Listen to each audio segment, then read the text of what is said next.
गुरु रूप साध संगत जियो। वाहे गुरु जी का खालसा, वाहे गुरु जी की फतेह। धन धन धन श्री गुरु ग्रंथ साहब महाराज जी दी परम किरपा सदका आपां नूं इह सत संगत दीआं बड़भागीआं घड़ियां प्राप्त होईआं। दातार पिता ने जिथे एडी वड्डी किरपा कीती है, थोड़ी किरपा साडे ते होर करन। अपने सारिਆਂ ਦੇ ਮਨਾਂ ਵਿੱਚ ਸਾਵਧਾਨਤਾ, ਇਕਾਗਰਤਾ, ਸ਼ਰਧਾ ਭਾਵਨਾ प्रेम भर के शब्द सुरत ਦਾ ਮਿਲਾਪ बख्श के अपनी मिठी प्यारी साध संगत करन दा बल बुद्धि समर्था बख्शण। अज सतगुरु अपने पवित्र पावन अंग 76 तो श्री राग दे राही अपने चौथे स्वरूप द्वारा ये पवित्र पावन उपदेश बख्शिश कर रहे ने। आओ अपनियां सुरतियां विरतियां नूं सतगुरु दे चरनां विच एकागर करिए अते महाराज दी अमृतमयी महा मिठड़ी बाणी दा पूरा पूरा लाभ उठाउण दा यतन करिए। अज 76 अंग दे उत्ते हेठां तो 5-6 लैना छड्ड के 1 नंबर तो बाद धन धन श्री गुरु रामदास महाराज सोढी सुल्तान पिता अपनी महा महा मुबारक अति रस रसी महा महा मिठड़ी रसना द्वारा फरमा रहे ने। दूजा पहरा रैण कै बन जा रहा मित्र, मन लागा दूजा भाए, मेरा मेरा कर पालिया बन जा रहा मित्र। ले मात पिता गल लाए, लावै मात पिता सदा गल सेती।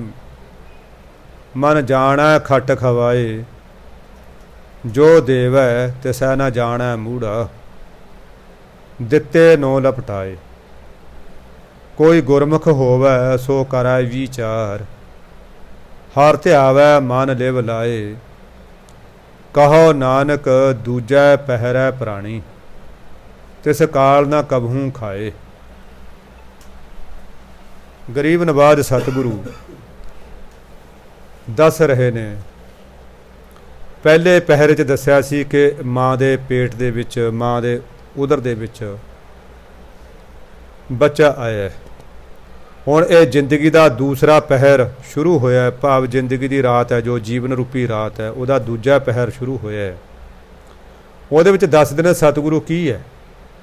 दूजा पहर रैण कै बन जा रहा मित्र, मन लागा दूजा भाई। साध संगत जी जदों बच्चा माँ के पेट च हुंदा, पुट्ठा लटकिया हुंदा, उहदे सुआस सुखमना नाड़ी दे विच चलदे ने, ਤਾਂ ਉਸ ਨੂੰ ਆਪਣੇ ਪਿਛਲੇ 100 ਜਨਮਾਂ ਦੀ ਸੋਝੀ ਹੁੰਦੀ ਹੈ। ਉਸ ਨੂੰ ਪਤਾ ਹੁੰਦਾ ਹੈ ਕਿ ਮੈਂ ਪਿਛਲੇ ਕਿਹੜੇ ਜਨਮਾਂ ਦੇ ਵਿੱਚੋਂ ਯਾਤਰਾ ਕਰਕੇ ਇਹ ਹੁਣ ਮਨੁੱਖਾ ਜੂਨ ਦੇ ਵਿੱਚ ਆਉਣ ਲੱਗਿਆ। ਉੱਥੇ ਉਸ ਨੂੰ ਪਿਛਲੇ ਜਨਮਾਂ ਦੀ ਸੋਝੀ ਹੋਣ ਕਾਰਨ ਫਿਰ ਇੱਕ ਜਠਰ ਅਗਨੀ ਦੀ ਪਰੇਸ਼ਾਨੀ ਕਾਰਨ ਉਹ ਸਵਾਸ ਸਿਮਰਨ ਕਰਦਾ। ਜਦੋਂ ਉਹ ਭੁੱਲਦਾ ਤਾਂ ਜਠਰ ਅਗਨ ਉਹਨੂੰ ਸਾੜ ਦਿੰਦੀ ਹੈ। ਸ਼ਾਸਤਰਕਾਰ ਇਹ ਕਹਿੰਦੇ ਨੇ ਜੋ ਸਾਡੇ ਪਿੰਡੇ ਦੇ ਉੱਤੇ ਇਹ ਤਿਲ ਹੁੰਦੇ ਨੇ, ਜਾਂ ਕਈ ਵਾਰੀ ਉਹ ਕਾਲਾ ਕਾਲਾ ਚਾਮੜੀ ਜਿਹਨੂੰ ਲਾਸਣ ਵੀ ਕਹਿੰਦੇ ਨੇ ਮਲਵਈ ਬੋਲੀ ਦੇ ਵਿੱਚ, ਉਹ ਕਈਆਂ ਦੇ ਪਿੰਡਿਆਂ 'ਤੇ ਹੁੰਦੀ ਹੈ। ਕਹਿੰਦੇ ਉਹ ਇਹਦਾ ਮਤਲਬ ਕਿਤੇ ਭੁੱਲੇ ਉਹ ਅੱਗ ਨੇ ਨਾਲ ਦੀ ਨਾਲ ਸਾੜਤਾ। ਉੱਥੇ ਮਹਾਰਾਜ ਕਹਿੰਦੇ ਮਾਤ ਗਰਭ ਮੈਂ ਆਪਣ ਸਿਮਰਨ ਦੇ ਤਹਿ ਤੁਮ ਰਾਖਣ ਹਾਰੇ। पावक सागर अथाह लहर में तारो तारन हारे। साध संगत जी गुरु अमरदास महाराज यही कहते हैं माया अगन सब एको जेही। वो जठर माया क्योंकि 4-5 किस्म की माया दसी है। एक जठर अग्नि है, एक माया अग्नि है, एक वड़वा अग्नि है, एक दावा नाल है। दावा नाल जंगल की अग नूं कहते हैं। तो महाराज जी इत्थे कहते जिमें वो अग उत्थे साड़ती सी, इत्थे बाहर माया अग नहीं साड़ रही है। हुण ये अग क्यों साड़दी है? क्योंकि लिव छुट गई, लगी तृष्णा, माया अमर वरताया। ਮਾਤਾ ਦੇ ਗਰਭ ਦੇ ਵਿੱਚ ਤਾਂ ਸਵਾਸ ਸਵਾਸ ਸਿਮਰਦਾ ਸੀ, ਸੁਰਤ ਲੱਗੀ ਹੋਈ ਸੀ, ਲਿਵ ਲੱਗੀ ਹੋਈ ਸੀ। ਬਾਹਰ ਆਉਂਦਿਆਂ ਹੀ ਇਹਦੀ ਲਿਵ ਟੁੱਟ ਗਈ। ਲਿਵ ਟੁੱਟੀ ਨਹੀਂ ਤੇ ਬਸ ਫਿਰ ਨਾਲ ਦੀ ਨਾਲ ਮਾਇਆ ਨੇ ਆਪਣਾ ਹੁਕਮ ਇਹਦੇ ਉੱਤੇ ਚਲਾਤਾ। ਹੇ ਨਾਮ ਦੀ ਵਣਜ ਕਰਨ ਵਾਲੇ ਮਿੱਤਰਾ, ਇਹ ਜ਼ਿੰਦਗੀ ਦੇ ਦੂਜੇ ਪਹਿਰ ਦੇ ਵਿੱਚ ਜਿਹੜਾ ਮਨ ਹੈ ਇਹ ਦੂਜੇ ਪਿਆਰ 'ਚ ਫਸ ਗਿਆ। ਭਾਵ ਸੰਸਾਰਕ ਸਰੀਰਾਂ, ਸੰਸਾਰਕ ਪਦਾਰਥਾਂ ਦੇ ਪਿਆਰ ਦੇ ਵਿੱਚ ਇਹ ਫਸ ਗਿਆ। ਪਰਮਾਤਮਾ ਨਾਲੋਂ ਪਿਆਰ ਟੁੱਟ ਗਿਆ। ਪਰਮਾਤਮਾ ਨਾਲੋਂ ਪਿਆਰ ਟੁੱਟ ਗਿਆ। ਹੁਣ ਇਹ ਜਿਹੜਾ ਹੈ ਪਿਆਰ ਕਿਹਦੇ ਨਾਲ ਪਿਆ? ਮਾਝ ਰਾਗ ਦੇ ਵਿੱਚ ਸਤਿਗੁਰੂ ਦੱਸਦੇ ਨੇ, ਪਹਿਲਾ ਪਿਆਰ ਲੱਗਾ ਥਣ ਦੁੱਧ, ਤੂੰ ਦੂਜਾ ਮਾਏ ਬਾਪ ਕੀ ਸੁਧ, ਤੀਜਾ ਭਇਆ ਭਾਬੀ ਵੇਵ, ਚੌਥਾ ਪਿਆਰ ਉਪੰਨੀ ਖੇਡ, ਪੰਜਵਾਂ ਖਾਣ ਪੀਣ ਕੀ ਧਾਤ, ਛੇਵਾਂ ਕਾਮਨਾ ਪੁੱਛੈ ਜਾਤ, ਸੰਜਵਾਂ ਸੰਜ ਕੀਆ ਘਰ ਵਾਸ, ਅੱਠਵਾਂ ਕ੍ਰੋਧ ਹੋਆ ਤਨ ਨਾਸ, ਨਾਮੈ ਧੌਲੇ ਉੱਭੇ ਸਾ, ਗਿਆ ਸੰਗੀਤ ਪਕਾਰੀ ਧਾ। ਇਹ ਐ ਪਿਆਰ ਪੈਂਦਾ ਜ਼ਿੰਦਗੀ ਦਾ। ਜਿਵੇਂ ਆਪਾਂ ਛੋਟੇ ਹੁੰਦੇ ਸੀ, ਆਪਾਂ ਨੂੰ ਮਾਂ ਬਾਪ ਪਿਆਰੇ ਸੀ। ਛੋਟੇ ਹੁੰਦੇ ਲੜਦੇ ਸਾਂ, ਮਾਂ ਮੇਰੀ ਹੈ, ਮਾਂ ਮੇਰੀ ਹੈ। ਵੱਡੇ ਹੋ ਕੇ ਲੜਦੇ ਹਾਂ, ਮਾਂ ਤੇਰੀ ਹੈ, ਮਾਂ ਤੇਰੀ ਹੈ। ਛੋਟੇ ਹੁੰਦਿਆਂ ਮਾਂ ਬਾਪ ਨਾਲ ਪਿਆਰ ਸੀ, ਫਿਰ ਉਦੋਂ ਥੋੜ੍ਹਾ ਮਿੱਤਰਾਂ ਦੋਸਤਾਂ ਨਾਲ ਪਿਆਰ ਪਿਆ, ਭਾਈਆਂ ਭੈਣਾਂ ਨਾਲ ਪਿਆਰ ਪਿਆ, ਫਿਰ ਯਾਰਾਂ ਦੋਸਤਾਂ ਵਿੱਚ ਦੀ ਗੁਜ਼ਰਦਿਆਂ ਹੋਇਆਂ ਸਹੁਰੇ ਪਰਿਵਾਰ ਨਾਲ ਸੰਬੰਧ ਹੋ ਗਿਆ, ਪਤਨੀ ਦੇ ਪਿਆਰ ਚੁਲਝ ਗਏ, ਫਿਰ ਆਪਣੇ ਬੱਚਿਆਂ ਦੇ ਪਿਆਰ ਦੇ ਵਿੱਚ ਬਿਜ਼ੀ ਹੋ ਗਏ। ਹੁਣ ਮਾਂ ਬਾਪ ਵੱਲ ਸਾਡਾ ਧਿਆਨ ਕਰਨ ਦਾ ਸਾਡੇ ਕੋਲ ਸਮਾਂ ਹੀ ਨਹੀਂ ਹੈ। ਹੁਣ ਕਹਿੰਦੇ ਜਦੋਂ ਜ਼ਿੰਦਗੀ ਦਾ ਦੂਜਾ ਪਹਿਰ ਸ਼ੁਰੂ ਹੋਇਆ ਤਾਂ ਰੱਬ ਨਾਲੋਂ ਪ੍ਰੀਤ ਟੁੱਟ ਗਈ। ਹੁਣ ਮਨ ਦੂਜੇ ਪਾਸੇ ਲੱਗ ਗਿਆ। ਮੇਰਾ ਮੇਰਾ ਕਰ ਪਾਲੀਐ ਵਣ ਜਾ ਰਿਹਾ ਮਿੱਤਰਾ, ਮਾਤ ਪਿਤਾ ਗਲ ਲਾਏ। ਇਹ ਨਾਮ ਦਾ ਵਣਜ ਕਰਨ ਆਏ ਮਿੱਤਰ, ਫਿਰ ਮੇਰਾ ਮੇਰਾ ਕਰਕੇ ਤੈਨੂੰ ਪਾਲਿਆ ਜਾਂਦਾ। ਇਹ ਮੇਰਾ ਪੁੱਤ ਹੈ, ਇਹ ਮੇਰਾ ਗੋਲੂ ਹੈ, ਇਹ ਮੇਰਾ ਮੋਲੂ ਹੈ। ਮੇਰਾ ਮੇਰਾ ਮਾਂ ਕਹਿੰਦੀ ਮੇਰਾ, ਪਿਓ ਕਹਿੰਦਾ ਮੇਰਾ, ਦਾਦੀ ਕਹਿੰਦੀ ਮੇਰਾ ਪੁੱਤ ਹੈ, ਨਾਨੀ ਕਹਿੰਦੀ ਮੇਰਾ ਦੋਹਤ ਹੈ, ਚਾਚਾ ਕਹਿੰਦਾ ਮੇਰਾ ਭਤੀਜਾ ਹੈ, ਭੈਣ ਕਹਿੰਦੀ ਮੇਰਾ ਭਰਾ ਹੈ। ਮੇਰਾ ਮੇਰਾ ਕਰਕੇ ਪਾਲਦੇ ਨੇ। ਸਾਰੀ ਦੁਨੀਆ ਤੇਰੇ ਤੇ ਕਬਜ਼ਾ ਜਮਾਉਂਦੀ ਆ। ਇਹ ਨਾਮ ਦਾ ਵਣਜ ਕਰਨ ਵਾਲੇ ਆਏ ਮਿੱਤਰ, ਤੈਨੂੰ ਸਾਰੇ ਮੇਰਾ ਮੇਰਾ ਕਰਕੇ ਪਾਲਦੇ ਨੇ। ਲੈ ਮਾਤ ਪਿਤਾ ਗਲ ਲਾਏ। ਮਾਂ ਕਿਤੇ ਤੈਨੂੰ ਮਾਂ ਗਲ ਨਾਲ ਲਾਉਂਦੀ ਹੈ, ਕਿਤੇ ਤੈਨੂੰ ਪਿਓ ਗਲ ਨਾਲ ਲਾਉਂਦਾ। ਬਹੁਤ ਪਿਆਰ ਤੈਨੂੰ ਮਿਲਦਾ। ਸਾਧ ਸੰਗਤ ਜੀ, ਨਹੀਂ ਤਾਂ ਬੱਚਾ ਜੰਮਦਾ ਹੀ ਬ੍ਰਹਮ ਸਰੂਪ ਹੁੰਦਾ। ਅਸਲ ਦੇ ਵਿੱਚ ਇਹ ਮਾਇਆ ਮਾਂ ਬਾਪ ਦੇ ਰਾਹੀਂ ਉਸ ਨੂੰ ਰੱਬ ਦੇ ਰਸਤੇ ਤੋਂ ਭੜਕਾਉਂਦੇ ਨੇ। ਮਾਂ ਕਹਿੰਦੀ ਹੈ ਤੇਰਾ ਚਾਚਾ ਫਲਾਣਾ ਚਾਚਾ ਮਾੜਾ ਹੈ, ਤੇਰੀ ਫਲਾਣੀ ਤਾਈ ਭੈੜੀ ਹੈ, ਤੇਰੀ ਭੂਆ ਚੰਗੀ ਆ, ਜਾਂ ਤੇਰਾ ਚਾਚਾ ਭੈੜਾ ਹੈ। ਮਤਲਬ ਆਪਾਂ ਉਸ ਨੂੰ ਨਾ ਉਹਦੇ ਮਨ 'ਚ ਦਵੈਸ਼ ਪਾ ਦਿੱਤੀ ਜਾਂਦੀ ਹੈ। ਜੇ ਕੋਈ ਚੀਜ਼ ਖਾਂਦਾ ਫਿਰ ਉਹਨੂੰ ਕਿਹਾ ਜਾਂਦਾ ਤੂੰ ਅੰਦਰ ਬੈਠ ਕੇ ਖਾ ਲੈ, ਬਾਹਰ ਤਾਂ ਦੂਜੇ ਬੱਚੇ ਖੋਲਣਗੇ। ਉਹ ਚਾਕਲੇਟ ਟੌਫੀ ਖਾ ਰਿਹਾ, ਕੋਈ ਹੋਰ ਖਾ ਰਿਹਾ, ਤਾਂ ਉਹਨੂੰ ਬਚਪਨ ਤੋਂ ਇਹ ਸਿੱਖਿਆ ਦਿੱਤੀ ਜਾਂਦੀ ਆ। ਦਵੈਸ਼ ਉਹਦੇ ਮਨ 'ਚ ਇੰਨਾ ਪੱਕਾ ਕਰ ਦਿੱਤਾ ਜਾਂਦਾ ਹੈ ਕਿ ਬਸ ਉਹਨੂੰ ਲੱਗਦਾ ਇਹ ਸਰੀਰ ਹੀ ਸਾਰਾ ਕੁਛ ਮੇਰਾ, ਐਦੂ ਅੱਗੇ ਤਾਂ ਮੈਂ ਹੈ ਹੀ ਨਹੀਂ। ਜਿਹੜੀਆਂ ਕੋਈ ਸਾਧਰੀਆਂ ਮਾਵਾਂ ਹੋਈਆਂ ਨੇ, ਬ੍ਰਹਮ ਗਿਆਨੀ ਮਾਵਾਂ ਹੋਈਆਂ ਨੇ, ਉਹਨਾਂ ਦਾ ਦੁੱਧ ਚੰਗਾਉਂਦਿਆਂ ਚੰਗਾਉਂਦਿਆਂ ਬੱਚੇ ਨੂੰ ਬ੍ਰਹਮ ਸਰੂਪ ਦਾ ਜਿਹੜਾ ਹੈ ਗਿਆਨ ਕਰਵਾਤਾ।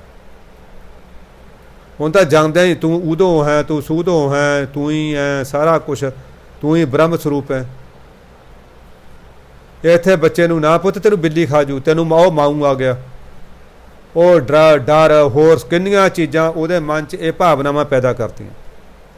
ਜੇ ਉਸ ਨੂੰ ਨਾ ਇੱਦਾਂ ਦੇ ਕੋਈ ਉਹ ਕੀਤੇ ਜਾਣ, ਲੈ ਬੱਚੇ ਨੂੰ ਮਨ 'ਚ ਡਰ ਨਹੀਂ ਆਉਣਾ, ਨਾ ਉਹਨੂੰ ਸੱਪ ਤੋਂ ਡਰ ਲੱਗੇ, ਨਾ ਉਹਨੂੰ ਸ਼ੇਰ ਤੋਂ ਡਰ ਲੱਗੇ।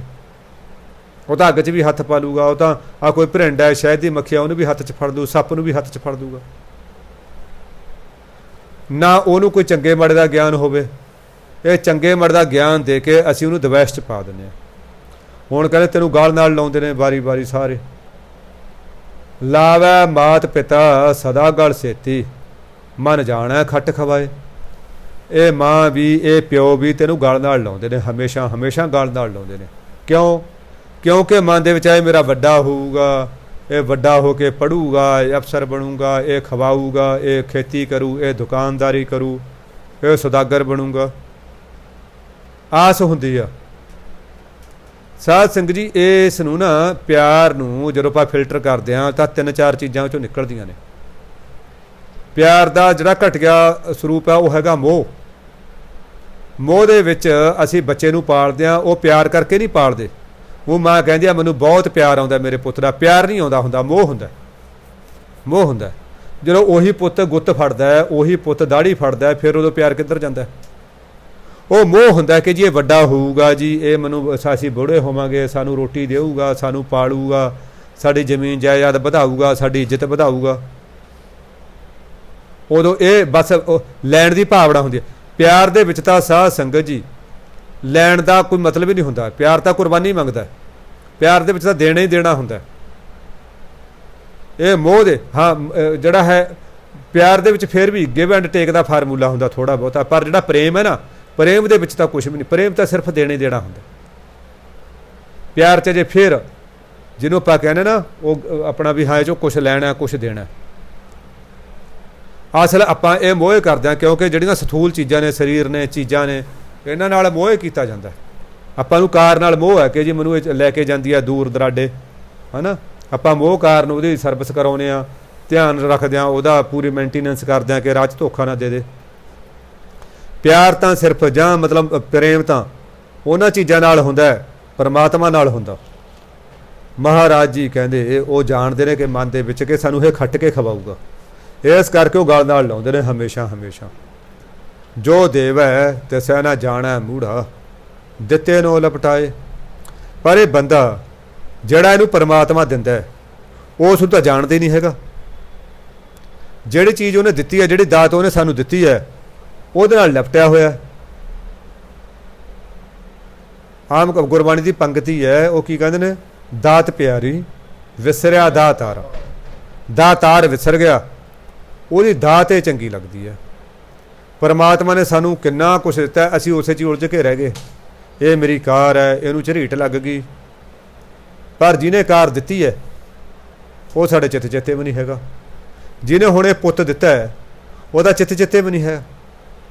ਉਹਦਾ ਸ਼ੁਕਰਾਨਾ ਇੱਕ ਟੁੱਟੇ ਜੇ ਮਨ ਨਾਲ ਸਹਿਜ ਪਾਠ ਕਰਵਾਤਾ, ਅਖੰਡ ਪਾਠ ਕਰਵਾਤਾ। ਅਖੰਡ ਪਾਠ ਤੇ ਵੀ ਦਾਰੂ ਹੀ ਪਿਆਈ ਹੈ, ਅਖੰਡ ਪਾਠ ਦੇ ਵੀ ਬੱਕਰੀ ਵੱਢ ਕੇ ਖਵਾਏ ਨੇ ਲੋਕਾਂ ਨੂੰ, ਪਾਰਟੀ ਉਹ ਦਿੱਤੀ ਹੈ। ਗੁਰੂ ਦੀ ਗੱਲ ਤਾਂ ਉੱਥੇ ਮੰਨੀ ਹੋਈ ਨਹੀਂ ਹੈਗੀ। ਜਿਹਨੇ ਦਿੱਤਾ ਹੈ ਉਹ ਤਾਂ ਗੱਲ ਹੀ ਨਹੀਂ ਮੰਨੀ। ਇਹ ਮੰਨਿਆ ਕਿ ਜੀ ਹਾਂ ਅਸੀਂ ਬੱਚਾ ਪੈਦਾ ਕੀਤਾ, ਇਸ ਕਾਰਨ ਉਹ ਸ਼ਰਾਬਾਂ ਬੱਕਰੇ ਮੀਟ ਖਵਾਇਆ ਜਾਂਦਾ। ਮਹਾਰਾਜ ਕਹਿੰਦੇ ਜੋ ਦੇਵੈ, ਜੋ ਪਰਮਾਤਮਾ ਦਿੰਦਾ ਹੈ ਤਿਸੈ ਨਾ ਜਾਣੈ ਮੂੜਾ, ਉਹਨੂੰ ਇਹ ਮੂਰਖ ਜਾਣਦੇ ਹੀ ਨਹੀਂ। ਦਿੱਤੇ ਨੋ ਲਪਟਾਏ, ਜੋ ਜਿਹਨੇ ਦਿੱਤੀਆਂ ਨੇ ਚੀਜ਼ਾਂ, ਜਿਹਨੇ ਪਦਾਰਥ ਦਿੱਤੇ ਨੇ ਉਸੇ ਨਾਲ ਲਿਪਟਿਆ ਹੋਇਆ, ਉਸੇ ਨਾਲ ਲੁਭਾਏ ਮਾਨ ਹੈ ਇਹ। ਕੋਈ ਗੁਰਮੁਖ ਹੋਵੇ ਸੋ ਕਰਾ ਵਿਚਾਰ, ਹਰ ਧਿਆਵੈ ਮਨ ਲੈ ਬੁਲਾਏ। ਹਾਂ ਕੋਈ ਗੁਰੂ ਅਨਸਾਰੀ ਹੋਵੇ, ਕੋਈ ਗੁਰੂ ਦੇ ਆਖੇ ਲੱਗਣ ਵਾਲਾ ਜਿਉੜਾ ਹੋਵੇ, ਗੁਰਮੁਖ ਹੋਵੇ, ਉਹ ਵਿਚਾਰ ਕਰਦਾ ਬਈ ਯਾਰ ਮੈਂ ਕਿੱਥੋਂ ਆਇਆ, ਕਿਵੇਂ ਆਇਆ, ਫਿਰ ਇਹ ਮੇਰੇ ਮਾਂ-ਬਾਪ ਕਿੱਥੋਂ ਆਏ, ਮੇਰਾ ਦਾਦਾ ਦਾਦੀ ਕਿੱਥੋਂ ਆਏ, ਮੇਰਾ ਪੜਦਾਦਾ ਪੜਦਾਦੀ ਕਿੱਥੋਂ ਆਏ, ਕਿਵੇਂ ਆਏ। ਇਹ ਗੁਰੂ ਦੇ ਅਨਸਾਰੀ ਹੋ ਕੇ ਬੰਦਾ ਫਿਰ ਇਸ ਪਾਸੇ ਵਿਚਾਰ ਕਰਦਾ। ਫਿਰ ਉਹ ਜਦੋਂ ਪਤਾ ਉਹਨੂੰ ਲੱਗਦਾ ਕਿ ਨਹੀਂ ਇਹ ਤਾਂ ਪਰਮਾਤਮਾ ਵੱਲੋਂ ਹੀ ਸਾਰੀ ਖੇਡ ਹੈ, ਫਿਰ ਮਹਾਰਾਜ ਜੀ ਕੀ ਕਹਿੰਦੇ? ਕਹਿੰਦੇ ਫਿਰ ਹਰ ਧਿਆਵੈ ਮਨ ਲੈ ਬੁਲਾਏ। ਫਿਰ ਉਹ ਪਰਮਾਤਮਾ ਦੇ ਵਿੱਚ ਮਨ ਲਾ ਕੇ, ਪਰਮਾਤਮਾ ਨੂੰ ਮਨ ਵਿੱਚ ਲਾ ਕੇ ਲਿਵ ਜੋੜ ਕੇ ਧਿਆਉਂਦਾ। ਧਿਆਉਣ ਦਾ ਮਤਲਬ ਹੁੰਦਾ ਧਿਆਨ ਦੇਣਾ। ਇੱਕ ਹੁੰਦਾ ਜਪਣਾ, ਜਪਣਾ ਦਾ ਆਪਾਂ ਜਪੀ ਜਾਂਦੇ ਹਾਂ ਵਾਹਿਗੁਰੂ ਵਾਹਿਗੁਰੂ ਵਾਹਿਗੁਰੂ, ਧਿਆਨ ਕਿਤੇ ਹੋਰ ਹੈ। ਇਹਨੂੰ ਜਪਣੇ ਨੂੰ ਧਿਆਨ ਨਹੀਂ ਕਹਿੰਦੇ। ਜਪਣਾ ਅਤੇ ਧਿਆਨ ਦੇ ਵਿੱਚ ਬਹੁਤ ਫਰਕ ਹੈ। ਧਿਆਨ ਤਾਂ ਹੁਣ ਆਪਣਾ ਧਿਆਨ ਤਾਂ ਕਿਤੇ ਵਿਦੇਸ਼ ਗਏ ਧੀ ਪੁੱਤ ਵੱਲ ਹੈ, ਉਰੇ ਆਪਾਂ ਵਾਹਿਗੁਰੂ ਵਾਹਿਗੁਰੂ ਕਰ ਰਹੇ ਹਾਂ, ਸੁਖਮਨੀ ਸਾਹਿਬ ਦਾ ਪਾਠ ਕਰ ਰਹੇ ਹਾਂ। ਧਿਆਨ ਤਾਂ ਆਪਣਾ ਧੀ ਪੁੱਤ 'ਚ ਹੈ। ਜਦੋਂ ਸਾਡਾ ਪਰਮੇਸ਼ਰ ਵੱਲ ਧਿਆਨ ਹੋ ਗਿਆ, ਦਾਤਿਆ ਤੇਰਾ ਸ਼ੁਕਰ ਹੈ ਮਹਾਰਾਜ, ਪ੍ਰਸ਼ਾਦਾ ਪਾਣੀ ਦਿੱਤਾ। ਕਿੰਨੇ ਲੋਕ ਨੇ ਸਤਿਗੁਰੂ ਤੜਫ ਰਹੇ ਨੇ, ਮੇਰੇ ਪ੍ਰੀਤਮਾ ਮੈਨੂੰ ਸ਼ੁੱਧ ਭੋਜਨ ਦੇ ਰਹੇ ਹੋ, ਤੁਸੀਂ ਸਾਫ ਸੁਥਰਾ ਭੋਜਨ ਦੇ ਰਹੇ ਹੋ। ਕਈ ਲੋਕ ਤਾਂ ਜੂਠਾ ਮਿੱਠਾ, ਕੋਈ ਜਿਹੜਾ ਹੈ ਬਾਸੀ ਭੋਜਨ ਖਾ ਰਹੇ ਨੇ, ਕੋਈ ਗਲਿਆ ਫਲੇ ਫੜ ਖਾ ਰਹੇ ਨੇ। ਸਾਧ ਸੰਗਤ ਜੀ ਗਰੀਬੀ ਐਸੀ ਹੈ, ਮੈਂ ਦੇਖਿਆ ਰੇਲਵੇ ਸਟੇਸ਼ਨਾਂ 'ਤੇ ਨਾ ਜਿੱਥੇ ਗੰਦ ਪਿਆ ਹੁੰਦਾ, ਉਹ ਗੰਦ ਦੇ ਵਿੱਚੋਂ ਚੱਕ ਕੇ ਉਹ ਚੀਜ਼ਾਂ ਖਾ ਰਹੇ ਹੁੰਦੇ ਨੇ। ਸਵੇਰੇ 4 ਵਜੇ ਕਿਤੇ ਨਿਕਲੋ ਬਾਹਰ, ਆਹ ਗੰਦਗੀ ਦੇ ਉੱਤੇ ਬੱਚੇ ਲੱਗੇ ਹੁੰਦੇ ਨੇ। ਇੱਕ ਦਿਨ ਆਪਣੇ ਪਟਿਆਲੇ ਦੀ ਉਹ ਕੋਈ ਦਿੱਤੀ ਸੀ ਖਬਰ, ਆਹ ਨਾ ਕੋਈ ਐਕਸਪਾਇਰੀ ਡੇਟ ਵਾਲੇ ਬਿਸਕੁਟ, ਆਹ ਲੇਜ਼ ਵਗੈਰਾ, ਚਿਪਸ ਕੁਰਕਰੇ, ਉਹ ਤੇ ਛਾਪਾ ਛੁਪਾ ਪਿਆ ਹੋਣਾ ਕਿਸੇ ਦੁਕਾਨ ਦਾ, ਤੇ ਉਹ ਕਿੰਨੀ ਐਕਸਪਾਇਰੀ ਡੇਟ ਵਾਲੇ ਉਹ ਨਾ ਉੱਥੇ ਸਿੱਟੇ, ਉਹ ਜਿੱਥੇ ਆਪਣਾ ਇਹ ਕੂੜ ਦਾ ਢੇਰ ਹੈ। ਜਵਾਕ ਨਾ ਉਹਨਾਂ ਨੂੰ ਐਨ ਖਾ ਰਹੇ ਨੇ, ਗੰਦਗੀ ਦੇ ਉੱਤੇ ਬੈਠੇ ਐਨ ਆਰਾਮ ਨਾਲ ਪਾੜ ਪਾੜ ਕੇ ਬੜੇ ਉਹ ਮਜ਼ੇ ਲੈ ਲੈ ਖਾ ਰਹੇ ਨੇ ਐਕਸਪਾਇਰੀ ਡੇਟ ਵਾਲੇ। ਉਹ ਗਲੇ ਸੜੇ ਪਤਾ ਨਹੀਂ ਕਿਹੇ ਜੇ। ਕੋਈ ਆ ਜੰਗਲਾਤ ਮਹਿਕਮੇ 'ਚ ਕੋਈ ਕੰਮ ਕਰ ਰਹੇ ਸੀ, ਉਹ ਮਜ਼ਦੂਰ ਸੀ, ਦੁੱਧ ਦੀ ਬੋਤਲ ਘਰੋਂ ਲੈ ਆਏ ਵੀ ਚੱਲ ਚਾਹ ਬਣਾ ਕੇ ਪੀਵਾਂਗੇ ਦੁਪਹਿਰੇ। ਉਹ ਜਦੋਂ ਚਾਹ ਬਣਾਉਣ ਲੱਗੇ ਉਹ ਦੁੱਧ ਫਟ ਗਿਆ। ਹੁਣ ਇੱਕ ਕਹਿੰਦਾ ਯਾਰ ਵੀ ਸਿੱਟਦੇ ਨਹੀਂ ਹੈਗੇ, ਦੂਜਾ ਕਈ ਤਾਂ ਨੱਕ ਮਾਰਤਾ ਨਖਰੇ ਵਾਲਿਆਂ ਦਾ, ਉਹ ਕਹਿੰਦਾ ਵੀ ਸਿੱਟਦੇ ਨਹੀਂ। ਉਹਨੇ ਉਹ 'ਚ ਡੱਕਾ ਮਾਰਿਆ, ਪਾਣੀ ਪਾਇਆ ਘੋਲ ਕੇ, ਉਹ ਖੱਟਾ ਦੁੱਧ ਐਨ ਟੀਟ ਉਹ ਪੀ। ਆਪਾਂ ਵਧੀਆ ਦੁੱਧ ਪੀਣਾ, ਉਹਦਾ ਸ਼ੁਕਰ ਕਰੀਏ, ਸਤਿਗੁਰੂ ਤੇਰਾ ਸ਼ੁਕਰ ਹੈ ਅਸੀਂ ਤਾਜ਼ਾ ਦੁੱਧ ਪੀ ਰਹੇ ਹਾਂ, ਠੀਕ ਦੁੱਧ ਪੀ ਰਹੇ ਹਾਂ।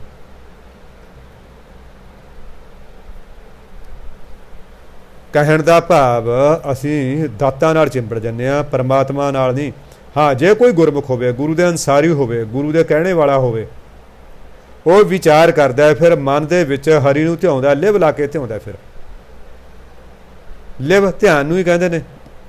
ਆਪਾਂ ਨੂੰ ਕੱਲ੍ਹ ਬਾਬਾ ਜੀ ਨੇ ਦੱਸਿਆ ਸੀ, ਕਹਿੰਦੇ ਧਾਰ, ਫਿਰ ਜਿਹੜੀ ਲਿਵ ਹੈ ਨਾ ਉਹ ਵੀ ਤੇਲ ਦੀ ਧਾਰ ਵਰਗੀ ਹੋਵੇ।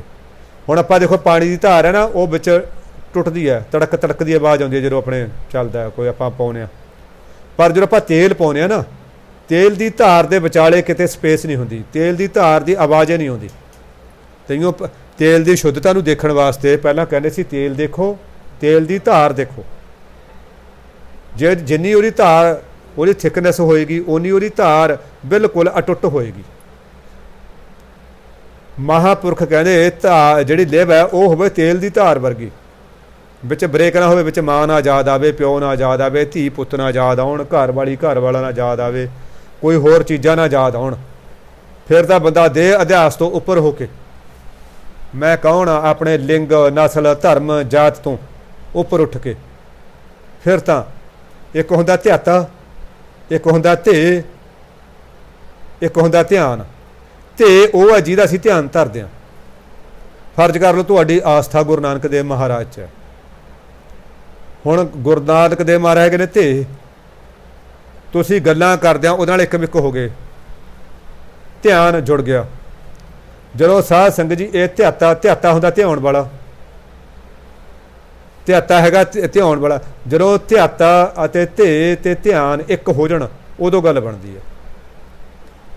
ਗਰੀਬ ਨਵਾਜ਼ ਸਤਿਗੁਰੂ ਕਹਿੰਦੇ ਫਿਰ ਉਹ ਧਿਆਉਂਦਾ, ਕਹੋ ਨਾਨਕ ਦੂਜਾ ਪਹਿਰੈ ਪ੍ਰਾਣੀ, ਤਿਸ ਕਾਲ ਨਾ ਕਬੂ ਖਾਵੈ। ਜੇ ਕੋਈ ਗੁਰਮੁਖ ਹੋ ਕੇ ਵਿਚਾਰ ਕਰਦਾ ਹੈ, ਪਰਮਾਤਮਾ 'ਚ ਚਿੱਤ ਜੋੜਦਾ, ਚੌਥੇ ਗੁਰੂ ਨਾਨਕ ਮਹਾਰਾਜ ਕਹਿੰਦੇ ਨੇ ਕਿ ਫਿਰ ਇਹ ਜ਼ਿੰਦਗੀ ਦੇ ਦੂਜੇ ਪਹਿਰੇ ਦੇ ਵਿੱਚ ਪ੍ਰਾਣੀ ਐਸਾ ਕੁਛ ਖੱਟ ਜਾਂਦਾ, ਫਿਰ ਉਹਨੂੰ ਮੌਤ ਦਾ ਡਰ ਕਦੀ ਨਹੀਂ ਖਾਂਦਾ, ਮੌਤ ਦਾ ਡਰ ਉਹਨੂੰ ਕਦੀ ਨਹੀਂ ਡਰਾਉਂਦਾ। ਫਿਰ ਸਾਧ ਸੰਗਤ ਸਰੀਰਕ ਮੌਤ ਤਾਂ ਸਭ ਨੂੰ ਆਉਂਦੀ ਆ, ਉਹ ਆਤਮਿਕ ਮੌਤੇ ਨਹੀਂ ਮਰਦਾ ਹੈ, ਉਹਨੂੰ ਮੌਤ ਦਾ ਡਰ।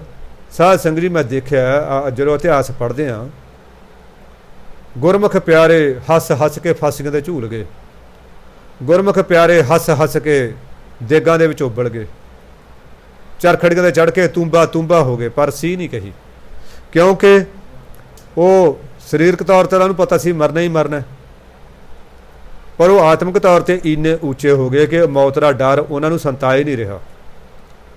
ਤੀਜਾ ਪਹਿਰੈ ਰੈਣ ਕੈ ਵਣ ਜਾ ਰਿਹਾ ਮਿੱਤਰਾ, ਮਨ ਲੱਗਾ ਆਲ ਜੰਜਾਲ, ਧਨ ਚਿਤਵੈ ਧਨ ਸੰਚਵੈ ਵਣ ਜਾ ਰਿਹਾ ਮਿੱਤਰਾ, ਹਰ ਨਾਮਾ ਹਰ ਨਾ ਸੰਭਾਲ, ਹਰ ਨਾਮਾ ਹਰ ਹਰ ਕਦੇ ਨਾ ਸੰਭਾਲੈ, ਜੇ ਹੋਵੈ ਅੰਤ ਸਖਾਈ, ਇਹ ਤਨ ਸੰਪੈ ਮਾਇਆ ਝੂਠੀ, ਅੰਤ ਛੋੜ ਚਲਿਆ ਪਛਤਾਈ, ਜਿਸਨੂੰ ਕਿਰਪਾ ਕਰੇ ਗੁਰ ਮੇਲੇ, ਸੋ ਹਰ ਹਰ ਨਾਮ ਸੰਭਾਲ, ਕਹੋ ਨਾਨਕ ਤੀਜੈ ਪਹਿਰੈ ਪ੍ਰਾਣੀ, ਸੇ ਜਾਏ ਮਿਲੇ ਹਰ ਨਾਲ।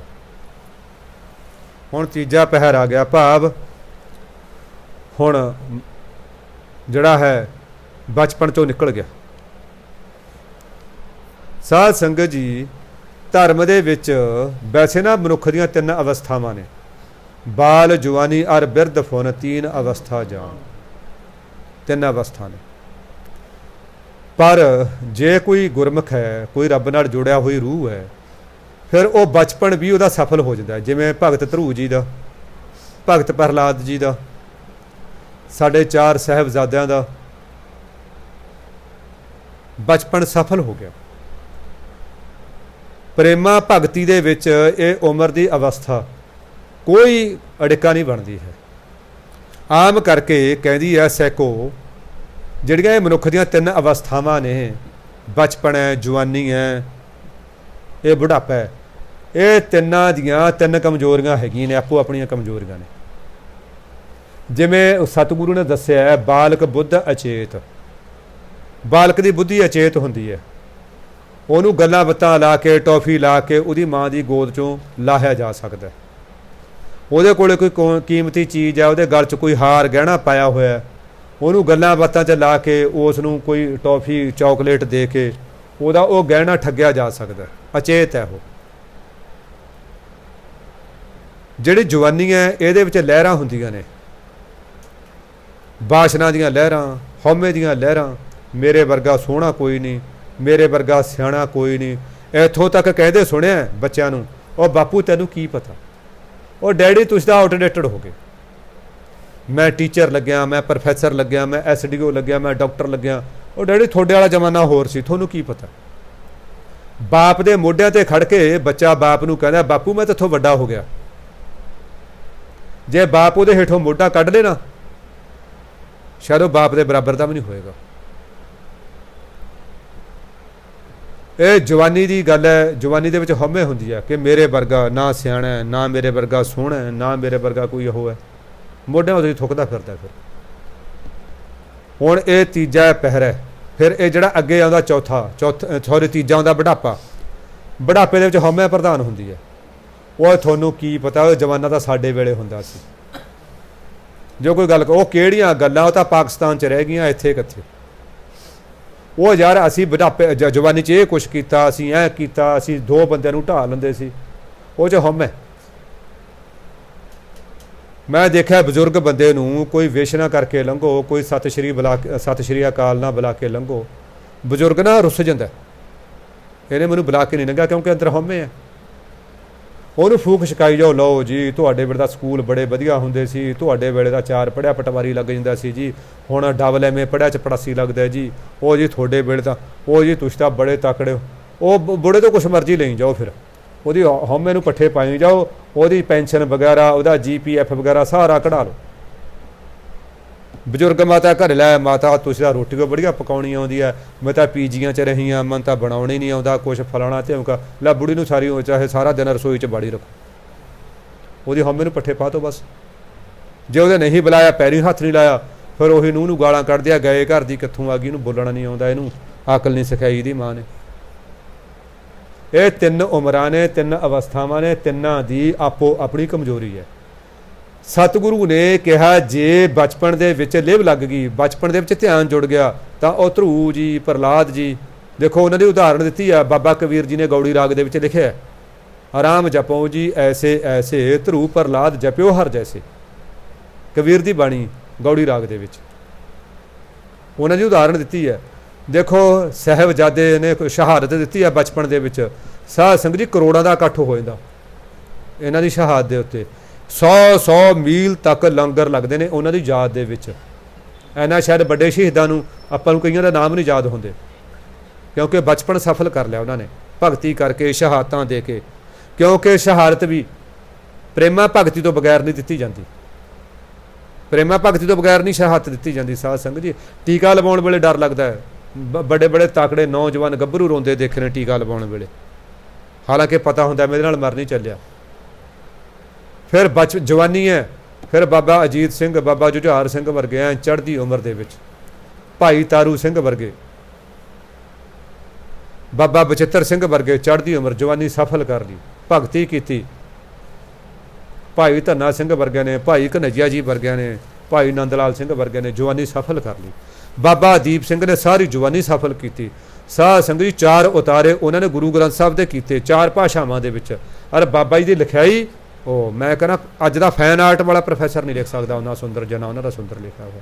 ਮਜਾਲ ਹੈ ਕੋਈ ਅੱਖਰ ਮੋਟਾ ਹੋਵੇ ਜਾਂ ਕੋਈ ਪਤਲਾ ਹੋਵੇ ਜਾਂ ਕੋਈ ਵੱਡਾ ਹੋਵੇ ਜਾਂ ਕੋਈ ਛੋਟਾ ਹੋਵੇ ਜਾਂ ਕੋਈ ਪੰਕਤੀ ਤੋਂ ਇੱਧਰ ਉੱਧਰ ਹੋਵੇ। ਸਾਰੀ ਜ਼ਿੰਦਗੀ ਉਹ ਦੇਖੋ ਦਮਦਮਾ ਸਾਹਿਬ ਦੀ ਧਰਤੀ 'ਤੇ ਆਪਾਂ ਜਾਂਦੇ ਨਾ ਭੋਰੇ ਦੇ ਵਿੱਚ ਬੈਠ ਕੇ, ਉੱਥੇ ਜਿਉਂ ਉਹਨਾਂ ਨੇ ਉਤਾਰੇ ਕਰਨੇ ਲਿਖਣਾ ਬੰਦਗੀ ਸਾਰੀ ਗੁਰੂ ਦੇ ਲੇਖੇ ਲਾਤੀ। ਜਵਾਨੀ ਬਚਪਨ ਲੇਖੇ ਲੱਗਿਆ ਉਹਨਾਂ ਦਾ, ਜਵਾਨੀ ਲੇਖੇ ਲੱਗੀ ਸਾਧ ਸੰਗਤ ਜੀ। ਫਿਰ ਬੁਢਾਪਾ ਵੀ ਗੁਰੂ ਨੇ ਆਪੀ ਸਾਂਭ ਲਿਆ। ਬੁਢਾਪਾ ਵੀ ਐਸਾ ਲੇਖੇ ਲੱਗਿਆ। ਫਿਰ 75 ਸਾਲ ਦੇ ਬਾਬੇ ਨੇ ਉਹ ਕੁਰਬਾਨੀ ਦਿੱਤੀ। ਮੈਨੂੰ ਲੱਗਦਾ ਸ਼ਾਇਦ ਦੁਨੀਆ 'ਚ ਨਾ ਇਹੋ ਜਿਹੀ ਮਿਸਾਲ ਹੈ, ਮੈਨੂੰ ਲੱਗਦਾ ਸ਼ਾਇਦ ਅੱਗੇ ਹੋਣੀ ਵੀ ਨਹੀਂ। ਭਾਈ ਮਨੀ ਸਿੰਘ ਵਰਗੇ ਆਪਣੇ ਦਾਦੇ ਨਾਲ ਆਪਣੇ ਬਾਪ ਨਾਲ ਧੰਨ ਸ਼੍ਰੀ ਗੁਰੂ ਆਪਣਾ ਹਰ ਰਾਏ ਸਾਹਿਬ ਮਹਾਰਾਜ ਦੀ ਸੰਗਤ 'ਚ ਆ ਗਏ ਸੀ। ਗੁਰੂ ਤੇਗ ਬਹਾਦਰ ਮਹਾਰਾਜ ਦੀ ਸੰਗਤ 'ਚ ਆ ਗਏ ਸੀ। ਸਾਰੀ ਜਵਾਨੀ ਬਚਪਨ ਲਾਇਆ, ਜਵਾਨੀ ਲਾਈ ਸਾਧ ਸੰਗਤ ਜੀ। ਫਿਰ ਬੁਢਾਪਾ ਐਨ ਬੰਦ ਕਟਵਾਏ। ਸ਼ਾਇਦ ਇਹੋ ਜਿਹੀ ਕੁਰਬਾਨੀ ਕੋਈ ਨਹੀਂ ਦੇ ਸਕੂਗਾ। ਇਸੇ ਕਰਕੇ ਸਤਿਗੁਰੂ ਨੇ ਲਿਖਿਆ ਵੀ ਜਿਹੜੀਆਂ 3 ਅਵਸਥਾਵਾਂ ਨੇ ਇਹ ਗੁਰਮੁਖਾਂ 'ਤੇ ਲਾਗੂ ਨਹੀਂ ਹੁੰਦੀਆਂ। ਗੁਰਮੁਖਾਂ ਬਾਰੇ ਸਤਿਗੁਰੂ ਨੇ ਕਿਹਾ ਗੁਰਮੁਖ ਬੁੱਢੇ ਕਦੇ ਨਹੀਂ ਜਨਾ ਅੰਤਰ ਸੁਰਤ ਗਿਆਨ।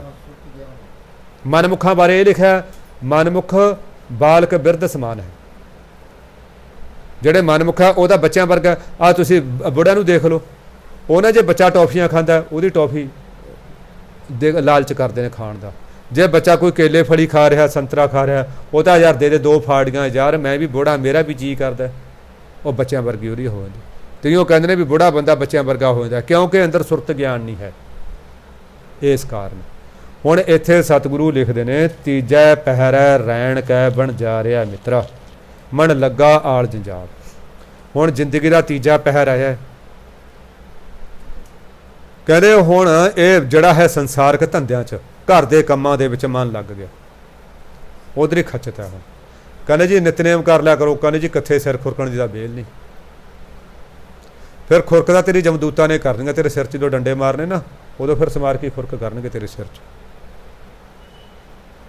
ਉਹ ਭਾਈ ਗੁਰਦੁਆਰੇ ਵਗ ਜਾ ਕਰੋ। ਕਿੱਥੇ ਟਾਈਮ ਹੈ ਜੀ ਹੁਣ, ਉਹ ਤਾਂ ਵਿਹਲਿਆਂ ਦਾ ਕੰਮ ਹੈ ਜੀ ਗੁਰਦੁਆਰੇ। ਫਿਰ ਇਹ ਕਹਿੰਦਾ ਮਹਾਰਾਜ ਜੀ ਕਹਿੰਦੇ ਫਿਰ ਆਲ ਜੰਜਾਲ ਦੇ ਵਿੱਚ ਉਲਝ ਕੇ ਰਹਿ ਜਾਂਦਾ। ਧਨ ਚਿਤਵੈ ਧਨ ਸੰਚਵੈ ਬਣ ਜਾ ਰਿਹਾ ਮਿੱਤਰਾ ਹਰ ਨਾਮਾ ਹਰ ਨਾ ਸੰਭਾਲ। ਸੰਭਾਲ ਮੰਮੇ ਨੂੰ ਭਾਰੀ ਕਰਕੇ ਬੋਲਣਾ ਸੰਭਾਲ। ਕਹਿੰਦੇ ਇਹ ਫਿਰ ਪੈਸਾ ਹੀ ਚਿਤਵੈ ਅੱਠੋ ਪਹਿਰ ਵੀ ਇਹ ਭੂਆ ਵਾਲਾ ਪੈਸਾ ਮਿਲ ਜੇ, ਇਹ ਨਾਨਕਿਆਂ ਵਾਲਾ ਪੈਸਾ ਮਿਲ ਜੇ, ਇਹ ਸਹੁਰਿਆਂ ਵਾਲਾ ਜੇ ਸਾਲਾ ਨਾ ਹੁੰਦਾ ਇਹ ਸਹੁਰਿਆਂ ਵਾਲਾ ਵੀ ਪੈਸਾ ਜ਼ਮੀਨ ਜਾਇਦਾਦ ਆ ਜਾਂਦੀ ਹੈ ਨਾ। ਇਹ ਜੇ ਮਤਲਬ ਹੈ ਇਹ ਭੂਆ ਦੇ ਕੋਈ ਜਵਾਕ ਜੱਲਾ ਇਹ ਭੂਆ ਵਾਲਾ ਆ ਜੇ, ਉਹ ਸਾਰਾ ਉਹਦੇ ਉਹੀ ਚਿਤਵਦਾ। ਦੂਜੇ ਦੀ ਜੇਬ 'ਤੇ ਧਿਆਨ ਹੁੰਦਾ ਉਹਦਾ।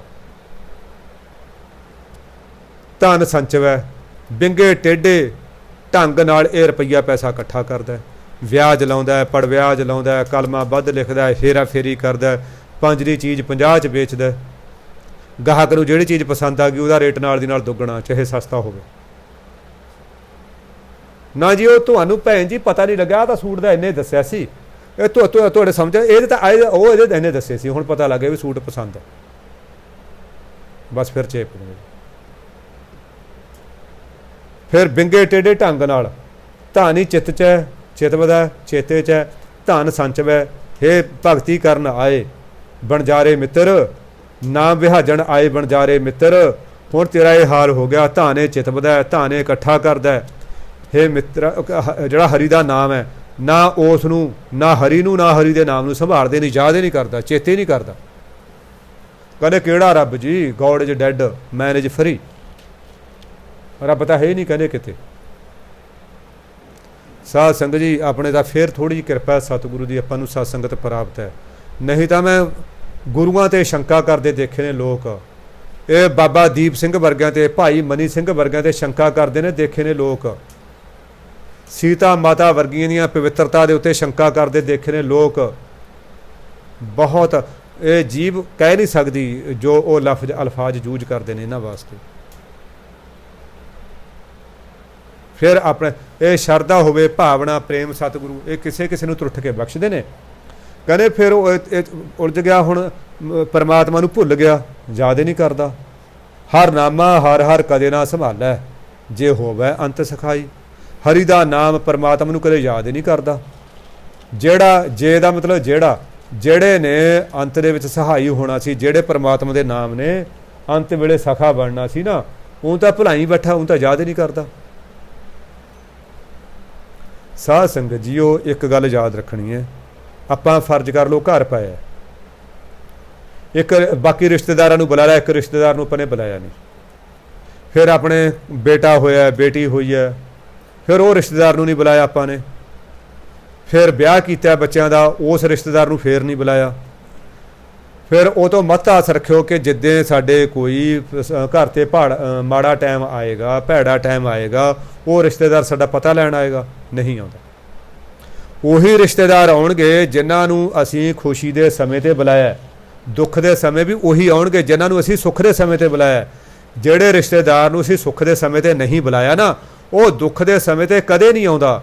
ਇਸੇ ਤਰ੍ਹਾਂ ਜਦੋਂ ਅਸੀਂ ਸੁੱਖ ਦੇ ਸਮੇਂ ਗੁਰੂ ਨੂੰ ਨਹੀਂ ਯਾਦ ਕਰਦੇ ਨਾ, ਫਿਰ ਗੁਰੂ ਨੂੰ ਅਸੀਂ ਦੁੱਖ ਦੇ ਵੇਲੇ ਯਾਦ ਕਰਦੇ ਹਾਂ। ਚਲੋ ਗੁਰੂ ਤਾਂ ਫੇਰ ਵੀ ਆਪਣਾ ਬਿਰਧ ਪਛਾਣਦਾ, ਉਹ ਤਾਂ ਫੇਰ ਵੀ ਆ ਜਾਂਦਾ ਹੈ। ਸਾਧ ਸੰਗਤ ਜੀ, ਫੇਰ ਵੀ ਅਸੀਂ ਉਹ ਤੋਂ ਆਸ ਨਹੀਂ ਕਰ ਸਕਦੇ ਕਿ ਜਿਹੜਾ ਅਸੀਂ ਪਰਮਾਤਮਾ ਦੇ ਨਾਮ ਨਾਲ ਕਦੇ ਗਾਂਢੇ ਨਹੀਂ ਲਾਇਆ, ਪਰਮਾਤਮਾ ਦੇ ਨਾਮ ਨਾਲ ਕਦੇ ਆੜੀਓ ਨਹੀਂ ਪਾਈ, ਵੀ ਫਿਰ ਉਹ ਅੰਤ ਵੇਲੇ ਸਾਡੀ ਮਦਦ ਕਰੂਗਾ। ਕਿਵੇਂ ਆਸ ਰੱਖ ਸਕਦੇ ਹਾਂ ਅਸੀਂ? ਜੇ ਅਸੀਂ ਹੁਣ ਆੜੀ ਪਾਵਾਂਗੇ ਗੁਰੂ ਮਹਾਰਾਜ ਨਾਲ, ਹੁਣ ਅਸੀਂ ਦੋਸਤੀ ਗੰਢਾਂਗੇ, ਗੰਢ ਪ੍ਰੀਤੀ ਮਿੱਠੇ ਬੋਲ, ਅਸੀਂ ਹੁਣ ਉਹਦੇ ਨਾਲ ਪ੍ਰੀਤਾਂ ਪਾਵਾਂਗੇ, ਫੇਰ ਹੀ ਉਹਨੇ, ਫਿਰ ਤਾਂ ਸਾਧ ਸੰਗਤ ਜੀ ਨੂੰ ਆਪੇ ਪਤਾ ਹੁੰਦਾ, ਲੈ ਵੀ ਮੇਰਾ ਫਲਾਣਾ ਸਿੰਘ ਨਾ ਹੁਣ ਇਹ ਮਾਤ ਲੋਕ ਤੋਂ ਵਿਦਾ ਹੋਣ ਲੱਗਿਆ, ਉਹ ਤਾਂ ਆਪੇ ਆ ਜਾਂਦੇ ਨੇ, ਉਹ ਤਾਂ ਆਪੇ ਆ ਜਾਂਦੇ ਨੇ। ਇੱਕ ਬੀਬੀ ਮੈਨੂੰ ਗੱਲ ਸੁਣਾਵੇ, ਕਹਿੰਦੀ ਵੀਰ ਜੀ ਉਹ ਮੇਰੀ ਕਹਿੰਦੇ ਮਾਸੀ ਸੱਸ ਹੈ, ਚਾਚੀ ਵੀ ਸੱਸ, ਮਾਸੀ ਸੱਸ, ਉਹ ਕਹਿੰਦੇ ਨਾ ਉਹਦੇ ਘਰ ਵਾਲਾ ਪ੍ਰੋਫੈਸਰ ਆ ਸਾਡਾ, ਕਹਿੰਦੀ ਉਹ ਚਾਚਾ, ਕਹਿੰਦੀ ਉਹ ਕਹੀ ਜਾਂਦੀ ਹੈ ਵੀ ਆਹ ਸਾਹਿਬਜ਼ਾਦੇ ਆ ਗਏ, ਇਹ ਹੁਣ ਗੁਰੂ ਮਹਾਰਾਜ ਆ ਗਏ, ਉਹ ਕਹਿੰਦੇ ਇਹਦੇ ਬਿਜਲੀਆਂ ਲਵਾਓ, ਇਹਦਾ ਦਿਮਾਗ ਹਿੱਲ ਗਿਆ, ਇਹਨੂੰ ਉਹ ਮੈਂਟਲ ਹਸਪਤਾਲ 'ਚ ਦਾਖਲ ਕਰੋ। ਕਹਿੰਦੇ ਵੀਰ ਜੀ ਕੀ ਕਰਨਾ ਚਾਹੀਦਾ? ਮੈਂ ਕਿਹਾ ਉਹਨੂੰ ਜਾ ਕੇ ਸੁਨੇਹਾ ਲਾ ਦੇ ਵੀ ਇਹ ਗਠੜੀ ਜਿਹੜੀ ਇਹ ਚੂੜੀਆਂ ਵਾਲੀ ਗਠੜੀ ਹੈ ਨਾ, ਇਹ ਸੁਹਾਗਣਾਂ ਦੇ ਅੱਗੇ ਖੋਲੀ ਦੀ ਹੈ, ਇਹ ਰੰਡੀਆਂ ਅੱਗੇ ਨਹੀਂ ਖੋਲੀ ਦੀ ਹੁੰਦੀ। ਜਿਹੜੇ ਭਾਵ ਸ਼ਰਧਾ ਵਾਲੇ ਨੇ, ਪ੍ਰੇਮ ਵਾਲੇ ਨੇ, ਇਹ ਗੱਲਾਂ ਉਹਨਾਂ ਕੋਲੇ ਕਰੀਦੀਆਂ ਹੁੰਦੀਆਂ ਨੇ। ਇਹ ਪ੍ਰੋਫੈਸਰ, ਇਹ ਤਾਂ ਜਿਹੜਾ ਇਹ ਸਾਡੇ ਵਾਲਾ ਲਾਣਾ ਨਾ, ਪੜ੍ਹੇ ਲਿਖ ਗਏ ਟੀਚਰ, ਇਹ ਤਾਂ ਜ਼ਿਆਦਾਤਰ ਨਾਸਤਕ ਹੁੰਦੇ ਨੇ। ਉਹ ਕਹਿੰਦੇ ਜੀ ਦੇਖੋ ਮੈਂ ਤਾਂ ਸਾਰੀ ਉਮਰ ਕਮਰਸ ਪੜ੍ਹਦਾ ਰਿਹਾ, ਰੱਬ ਦਾ ਨਾਂ ਤਾਂ ਇਹ 'ਚ ਕਿਤੇ ਆਇਆ ਨਹੀਂ ਹੈਗਾ। ਇਹ ਤਾਂ ਪੈਸੇ ਕਮਾਉਣੇ ਦੱਸੇ ਨੇ, ਵੀ ਪੈਸੇ ਕਿਵੇਂ ਕਮਾਈਦੇ ਨੇ, ਇਹ ਗਰਮ ਮਸਾਲੇ 'ਚ ਘੋੜਿਆਂ ਦੀ ਲਿੱਦ ਪਾ ਦਿਓ ਜੀ, ਇਹ ਭੁੱਕੀ 'ਚ ਲੱਕੜ ਦਾ ਬਰਾਦਾ ਰਲਾ ਦਿਓ ਜੀ, ਇਹ ਜਿਹੜਾ ਹੈ ਲਾਲ ਮਿਰਚਾਂ 'ਚ ਹਿਰਮਚੀ ਰਲਾ ਦਿਓ, ਪੈਸੇ ਵੱਧ ਕਿਵੇਂ ਕਮਾਏ ਜਾਂਦੇ ਨੇ। ਹੁਣ ਕਮਰਸ ਵਾਲੇ ਨੂੰ ਕੀ ਪਤਾ? ਹੁਣ ਜਿਹਨੇ ਮੈਡੀਕਲ ਕੀਤੀ ਆ ਜਾਂ ਮਤਲਬ ਨੌਨ ਮੈਡੀਕਲ ਕੀਤੀ ਆ, ਉਹ ਕਿੱਥੇ ਮੰਨੂ ਰੱਬ ਨੂੰ? ਉਹ ਤਾਂ ਕੋਈ ਉਹ ਭਾਗਾਂ ਵਾਲਾ ਹੋਊਗਾ ਜਿਹੜਾ ਰੱਬ ਨੂੰ ਮੰਨੂਗਾ, ਨਹੀਂ ਉਹ ਕਹਿੰਦੇ ਰੱਬ ਤਾਂ ਹੈ ਨਹੀਂ। ਹਾਂ, ਜਿਹਨੇ ਕੋਈ ਲਿਟਰੇਚਰ ਪੜ੍ਹਿਆ, ਨਹੀਂ ਸਾਡੇ ਵਾਲਾ ਲਾਣਾ, ਇਹ ਪ੍ਰੋਫੈਸਰ ਟੀਚਰ ਜ਼ਿਆਦਾਤਰ ਨਾਸਤਕ ਹੁੰਦੇ ਨੇ। ਮੈਂ ਆਖਿਆ ਇਹਨਾਂ ਕੋਲੇ ਗੱਲਾਂ ਕਰਨ ਦੀ ਲੋੜ ਨਹੀਂ, ਉਹਨੂੰ ਕਹਿੰਦੇ ਚੁੱਪ ਕਰ ਜਾ, ਨਹੀਂ ਤੈਨੂੰ ਇਹਨਾਂ ਨੇ ਬਿਜਲੀਆਂ ਲਵਾ ਲਵਾ ਕੇ ਨਾ ਤੇਰਾ ਦਿਮਾਗ ਨਾੜਾਂ ਸੁਕਾ ਦਿੰਦੀਆਂ ਤੇਰੀਆਂ। ਉਹ ਬੀਬੀ ਤਾਂ ਚੁੱਪ ਕਰੀ। ਇਹ ਹਰੇਕ ਕੋਲੇ ਨਹੀਂ ਗੱਠ ਕੋਲ। ਦੇਖੋ ਆਪਾਂ ਕੀ ਪੜ੍ਹਦੇ ਹਾਂ, ਬਾਬਾ ਕਬੀਰ ਦੇ ਸ਼ਲੋਕ, ਕਬੀਰ ਕੀ ਆ, ਗਾਠ ਨਾ ਖੋਲ, ਕੋਈ ਸ਼ਲੋਕ ਵਿਸਰ ਗਿਆ ਬਈ, ਉਹ ਵਿਸਰ ਗਿਆ ਮੌਕੇ 'ਤੇ। ਉਹ ਕਹਿੰਦੇ ਵੀ ਨਹੀਂ ਗਾਹਕ ਨਹੀਂ ਪਾਰਖੂ, ਹਾਂ ਕੋਈ ਬਈ ਲਹਿੰਗੋ ਮਹਿੰਗੇ ਮੋਲ, ਬਈ ਉੱਥੇ ਹੈ ਹੀ ਨਹੀਂ ਕੋਈ ਖਰੀਦਣ ਵਾਲਾ। ਉਹਦੀ ਜੇ ਹੁਣ ਕੋਈ ਲਾਲ ਹੀਰਾ ਲੈ ਕੇ ਉਹਦੇ ਕੋਲੇ ਆਪਣੇ ਆ ਜੇ, ਲੈ ਆਪਾਂ ਨੂੰ ਫਰਿੱਜ ਰੱਖਣ ਨੂੰ ਤਿਆਰ ਨਹੀਂ, ਕਿਉਂਕਿ ਆਪਾਂ ਨੂੰ ਉਹਦੀ ਪਰਖੇ ਨਹੀਂ। ਜੇ ਆਪਾਂ ਨੂੰ ਇਹ ਪਤਾ ਲੱਗ ਜੇ ਵੀ ਇਹ 'ਚ ਹੀਰਾ ਜੀ, ਇਹ ਕੀਮਤੀ ਹੈ, ਫਿਰ ਤਾਂ ਆਪਾਂ ਕਰ ਲਾਂਗੇ, ਜਾਂ ਨਹੀਂ ਆਪਾਂ ਨਹੀਂ ਰੱਖਦੇ, ਆਪਾਂ ਮੈਂ ਕੀ ਕਰਨਾ ਜੀ, ਇਹ ਆਪਾਂ ਨੂੰ ਉਹਦੀ ਕੀਮਤ ਦੇ ਨਹੀਂ ਪਤਾ। ਉਹ ਫਿਰ ਬੀਬੀ ਤਾਂ ਚੁੱਪ ਕੀਤੀ। ਭਾਈ ਗੱਲ ਇਹ ਹੈ ਜੀ, ਮਤਲਬ ਹਰੇਕ ਕੋਲੇ ਇਹ ਰੱਬ ਦੀਆਂ ਗੱਲਾਂ, ਧਰਮ ਦੀਆਂ ਗੱਲਾਂ ਕਰਨੀਆਂ ਠੀਕ ਨਹੀਂ ਹੁੰਦੀਆਂ। ਪਤਾ ਨਹੀਂ ਕਿਹੋ ਜਿਹਾ ਬੰਦਾ ਨਾਸਤਕ ਹੁੰਦਾ, ਉਹਦੀਆਂ ਵਾਈਬ੍ਰੇਸ਼ਨ ਸਾਨੂੰ ਟਕਰਾਉਂਦੀਆਂ ਨੇ। ਜਿਹੜਾ ਮਾੜਾ ਮੋਟਾ ਅਸੀਂ ਨਿਤਨੇਮ ਕਰਦੇ ਹਾਂ, ਹੋ ਸਕਦਾ ਨਾ ਜਰਾ ਕੋ ਉਹਨੇ ਮਾੜਾ ਜਿਹਾ ਐਸਾ ਕੋਈ ਗੱਲ ਕਹਿਤੀ, ਸਾਡੀ ਸ਼ਰਧਾ ਹੀ ਟੁੱਟ ਜੇ, ਅਸੀਂ ਨਿਤਨੇਮ ਛੱਡ ਜਾਈਏ, ਅਸੀਂ ਨਿਤਨੇਮ ਛੱਡ ਜਾਈਏ। ਇਸ ਹਰੇਕ ਕੋਲੇ ਨਹੀਂ ਕਰੀਦੀ ਹੁੰਦੀ। ਉਹ ਕਹਿੰਦੇ ਜਿਹੜੇ ਪਰਮਾਤਮਾ ਦੇ ਨਾਮ ਨੇ ਅੰਤ ਵੇਲੇ ਸਖਾ ਬਣਨਾ ਸੀ ਨਾ, ਉਹਨੂੰ ਤਾਂ ਕਦੇ ਯਾਦ ਹੀ ਨਹੀਂ ਕਰਦਾ ਹੈਗਾ। ਇਹ ਧਨ ਸੰਪੈ ਮਾਇਆ ਝੂਠੀ, ਅੰਤ ਛੋੜ ਚਲਿਆ ਪਛਤਾਈ। ਇਹ ਜਿਹੜੀ ਧਨ ਨੂੰ ਇਕੱਠਾ ਕਰਦਾ ਸੀ, ਜਿਹੜੀ ਸੰਪੈ ਸੰਪਤੀ ਜਾਇਦਾਦ, ਸੰਪਤੀ ਦਾ ਸ਼ਾਰਟ ਰੂਪ ਕੀ ਹੈ, ਸੰਖੇਪ ਰੂਪ ਕੀ ਹੈ, ਸੰਪੈ। ਇਹ ਸੰਪਤੀ ਹੈ, ਇਹ ਜਾਇਦਾਦ ਹੈ, ਇਹ ਰੁਪਈਆ ਪੈਸਾ ਹੈ, ਮਾਇਆ ਇਹ ਝੂਠੀ ਹੈ, ਇਹਨੂੰ ਇਕੱਠਾ ਕਰਦਾ ਰਿਹਾ। ਅੰਤ ਛੋੜ ਚਲਿਆ ਪਛਤਾਈ, ਅੰਤ ਨੂੰ ਛੱਡ ਕੇ ਚਲਿਆ ਗਿਆ, ਹੁਣ ਪਛਤਾਵਾ। ਵੀ ਯਾਰ ਜਿਹੜੀ ਚੀਜ਼ ਇਕੱਠੀ ਕਰਦਾ ਰਿਹਾ ਉਹ ਤਾਂ ਨਾਲ ਚੱਲਿਓ ਨਹੀਂ ਮੇਰੇ। ਸਾਧ ਸੰਗਤ ਜੀ, ਜਿਵੇਂ ਹਰੇਕ ਦੇਸ਼ ਦੀ ਵੱਖਰੀ ਵੱਖਰੀ ਕਰੰਸੀ ਹੁੰਦੀ ਹੈ ਨਾ, ਭਾਰਤ ਦੀ ਕਰੰਸੀ ਵੱਖਰੀ ਆ, ਪਾਕਿਸਤਾਨ ਦੀ ਕਰੰਸੀ ਵੱਖਰੀ ਆ, ਨੇਪਾਲ ਦੀ ਵੱਖਰੀ ਆ, ਅਮਰੀਕਾ ਦੀ ਵੱਖਰੀ ਆ, ਕੈਨੇਡਾ ਦੀ ਵੱਖਰੀ ਆ, ਆਸਟ੍ਰੇਲੀਆ ਦੀ ਵੱਖਰੀ ਆ, ਨਿਊਯਾਰਕ ਦੀ ਵੱਖਰੀ ਆ। ਜੇ ਆਪਾਂ ਉੱਥੇ ਜਾ ਕੇ ਭਾਰਤ ਵਾਲੇ ਅਠਿਆਨੀਆਂ ਚਵਾਨੀਆਂ ਚਲਾਈਏ, ਉੱਥੇ ਨਹੀਂ ਚੱਲਣਗੀਆਂ। ਜਾਂ ਉਰੇ ਆ ਕੇ ਡਾਲਰ ਫੜਾਈਏ ਕਿਸੇ ਦੁਕਾਨਦਾਰ ਨੂੰ, ਭਾਈ ਆ ਲਿਆ ਸਾਨੂੰ ਮੈਨੂੰ 2 ਰੁਪਏ ਦੇ ਕੱਦੂ ਦੇ ਦੇ ਜਾਂ 10 ਰੁਪਏ ਦੇ ਕੱਦੂ ਦੇ ਦੇ, ਉਹ ਨਹੀਂ ਦੇਊਗਾ। ਉਹ ਆਖੂਗਾ ਭਾਈ ਮੈਨੂੰ ਤਾਂ ਦੂਜੇ ਪੈਸੇ ਦੇ। ਮਾਤ ਲੋਕ ਵਾਲੀ ਕਰੰਸੀ ਉਹ ਪਰਮਾਤਮਾ ਦੇ ਦਰਬਾਰ ਦੇ ਵਿੱਚ ਨਹੀਂ ਚੱਲਦੀ।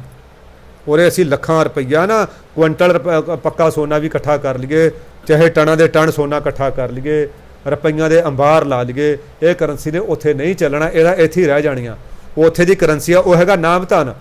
ਜੇ ਨਾਮ ਧਨ ਪੱਲੇ ਆ ਫਿਰ ਅਜੀ ਆ ਉਹ ਜੀਆਂ ਨੂੰ। ਜਿਵੇਂ ਇੱਥੇ ਅਮੀਰ ਬੰਦਿਆਂ ਦੀ ਇੱਜ਼ਤ ਹੁੰਦੀ ਹੈ, ਉੱਥੇ ਜਦੋਂ ਆਪਣੇ ਕੋਲ ਨਾਮ ਧਨ ਹੋਊਗਾ ਅਸੀਂ ਅਮੀਰ ਹੋਵਾਂਗੇ, ਸਾਡੀ ਇੱਜ਼ਤ ਹੋਏਗੀ। ਜੇ ਅਸੀਂ ਖਾਲੀ ਚਲੇ ਗਏ ਨਾਮ ਧਨ ਤੋਂ ਬਗੈਰ, ਫਿਰ ਅਸੀਂ ਖਾਕੀ ਨੰਗ ਹੋਵਾਂਗੇ। ਉਹਨਾਂ ਨੇ ਉੱਥੇ ਸਾਡੀ ਜਾਤ ਹੀ ਨਹੀਂ ਪੁੱਛਣੀ, ਉਹਨੇ ਸਾਡੀ ਜਾਤ ਹੀ ਨਹੀਂ ਪੁੱਛਣੀ। ਹੁਣ ਕਹਿੰਦੇ ਝੂਠੀ ਸੀ ਇਹਨੂੰ ਛੱਡ ਕੇ ਚੱਲਿਆ ਤੇ ਪਛਤਾ ਰਿਹਾ। ਜਿਸ ਨੂੰ ਕਿਰਪਾ ਕਰੇ ਗੁਰ ਮੇਲੇ, ਸੋ ਹਰ ਹਰ ਨਾਮ ਸੰਭਾਲ। ਕਹਿੰਦੇ ਜਿਹਦੇ ਉੱਤੇ ਪਰਮਾਤਮਾ ਕਿਰਪਾ ਕਰਦਾ ਉਹਨੂੰ ਗੁਰੂ ਮਿਲਾ ਦਿੰਦਾ। ਸਾਧ ਸੰਗਤ, ਸਾਨੂੰ ਜੇ ਗੁਰੂ ਪ੍ਰਾਪਤ ਹੋਇਆ ਨਾ ਤਾਂ ਇਹ ਗੁਰੂ ਦੇ ਸਰਗੁਣ ਸਰੂਪ ਦੀ ਕਿਰਪਾ ਕਿ ਸਾਨੂੰ ਉਹਦਾ ਗੁਰੂ ਦੇ ਨਿਰਗੁਣ ਸਰੂਪ ਦੀ ਕਿਰਪਾ ਕਿ ਸਾਨੂੰ ਉਹਦਾ ਸਰਗੁਣ ਸਰੂਪ ਪ੍ਰਾਪਤ ਹੋ ਗਿਆ। ਫਿਰ ਜਦੋਂ ਗੁਰੂ ਨੇ ਕੀ ਕਹਿਣਾ, ਗੁਰੂ ਦਾ ਕਹਿਣਾ ਭਾਈ ਨਾਮ ਜਪੋ, ਨੇ ਕਿਰਪਾ ਕਰਕੇ ਅੰਦਰ ਨਾਮ ਦੀ ਚਲਾ ਦੇਣੀ ਆ ਗੱਲ। ਤੇ ਕਹਿੰਦੇ ਫਿਰ ਉਹ ਪਰਮਾਤਮਾ ਦਾ ਨਾਮ ਸੰਭਾਲਦਾ ਜਿਹਦੇ ਉੱਤੇ ਉਹਦੀ ਕਿਰਪਾ ਹੁੰਦੀ ਹੈ। ਕਹੋ ਨਾਨਕ ਤੀਜੈ ਪਹਿਰੈ ਪ੍ਰਾਣੀ, ਸੇ ਜਾਏ ਮਿਲੇ ਹਰ ਨਾਲ।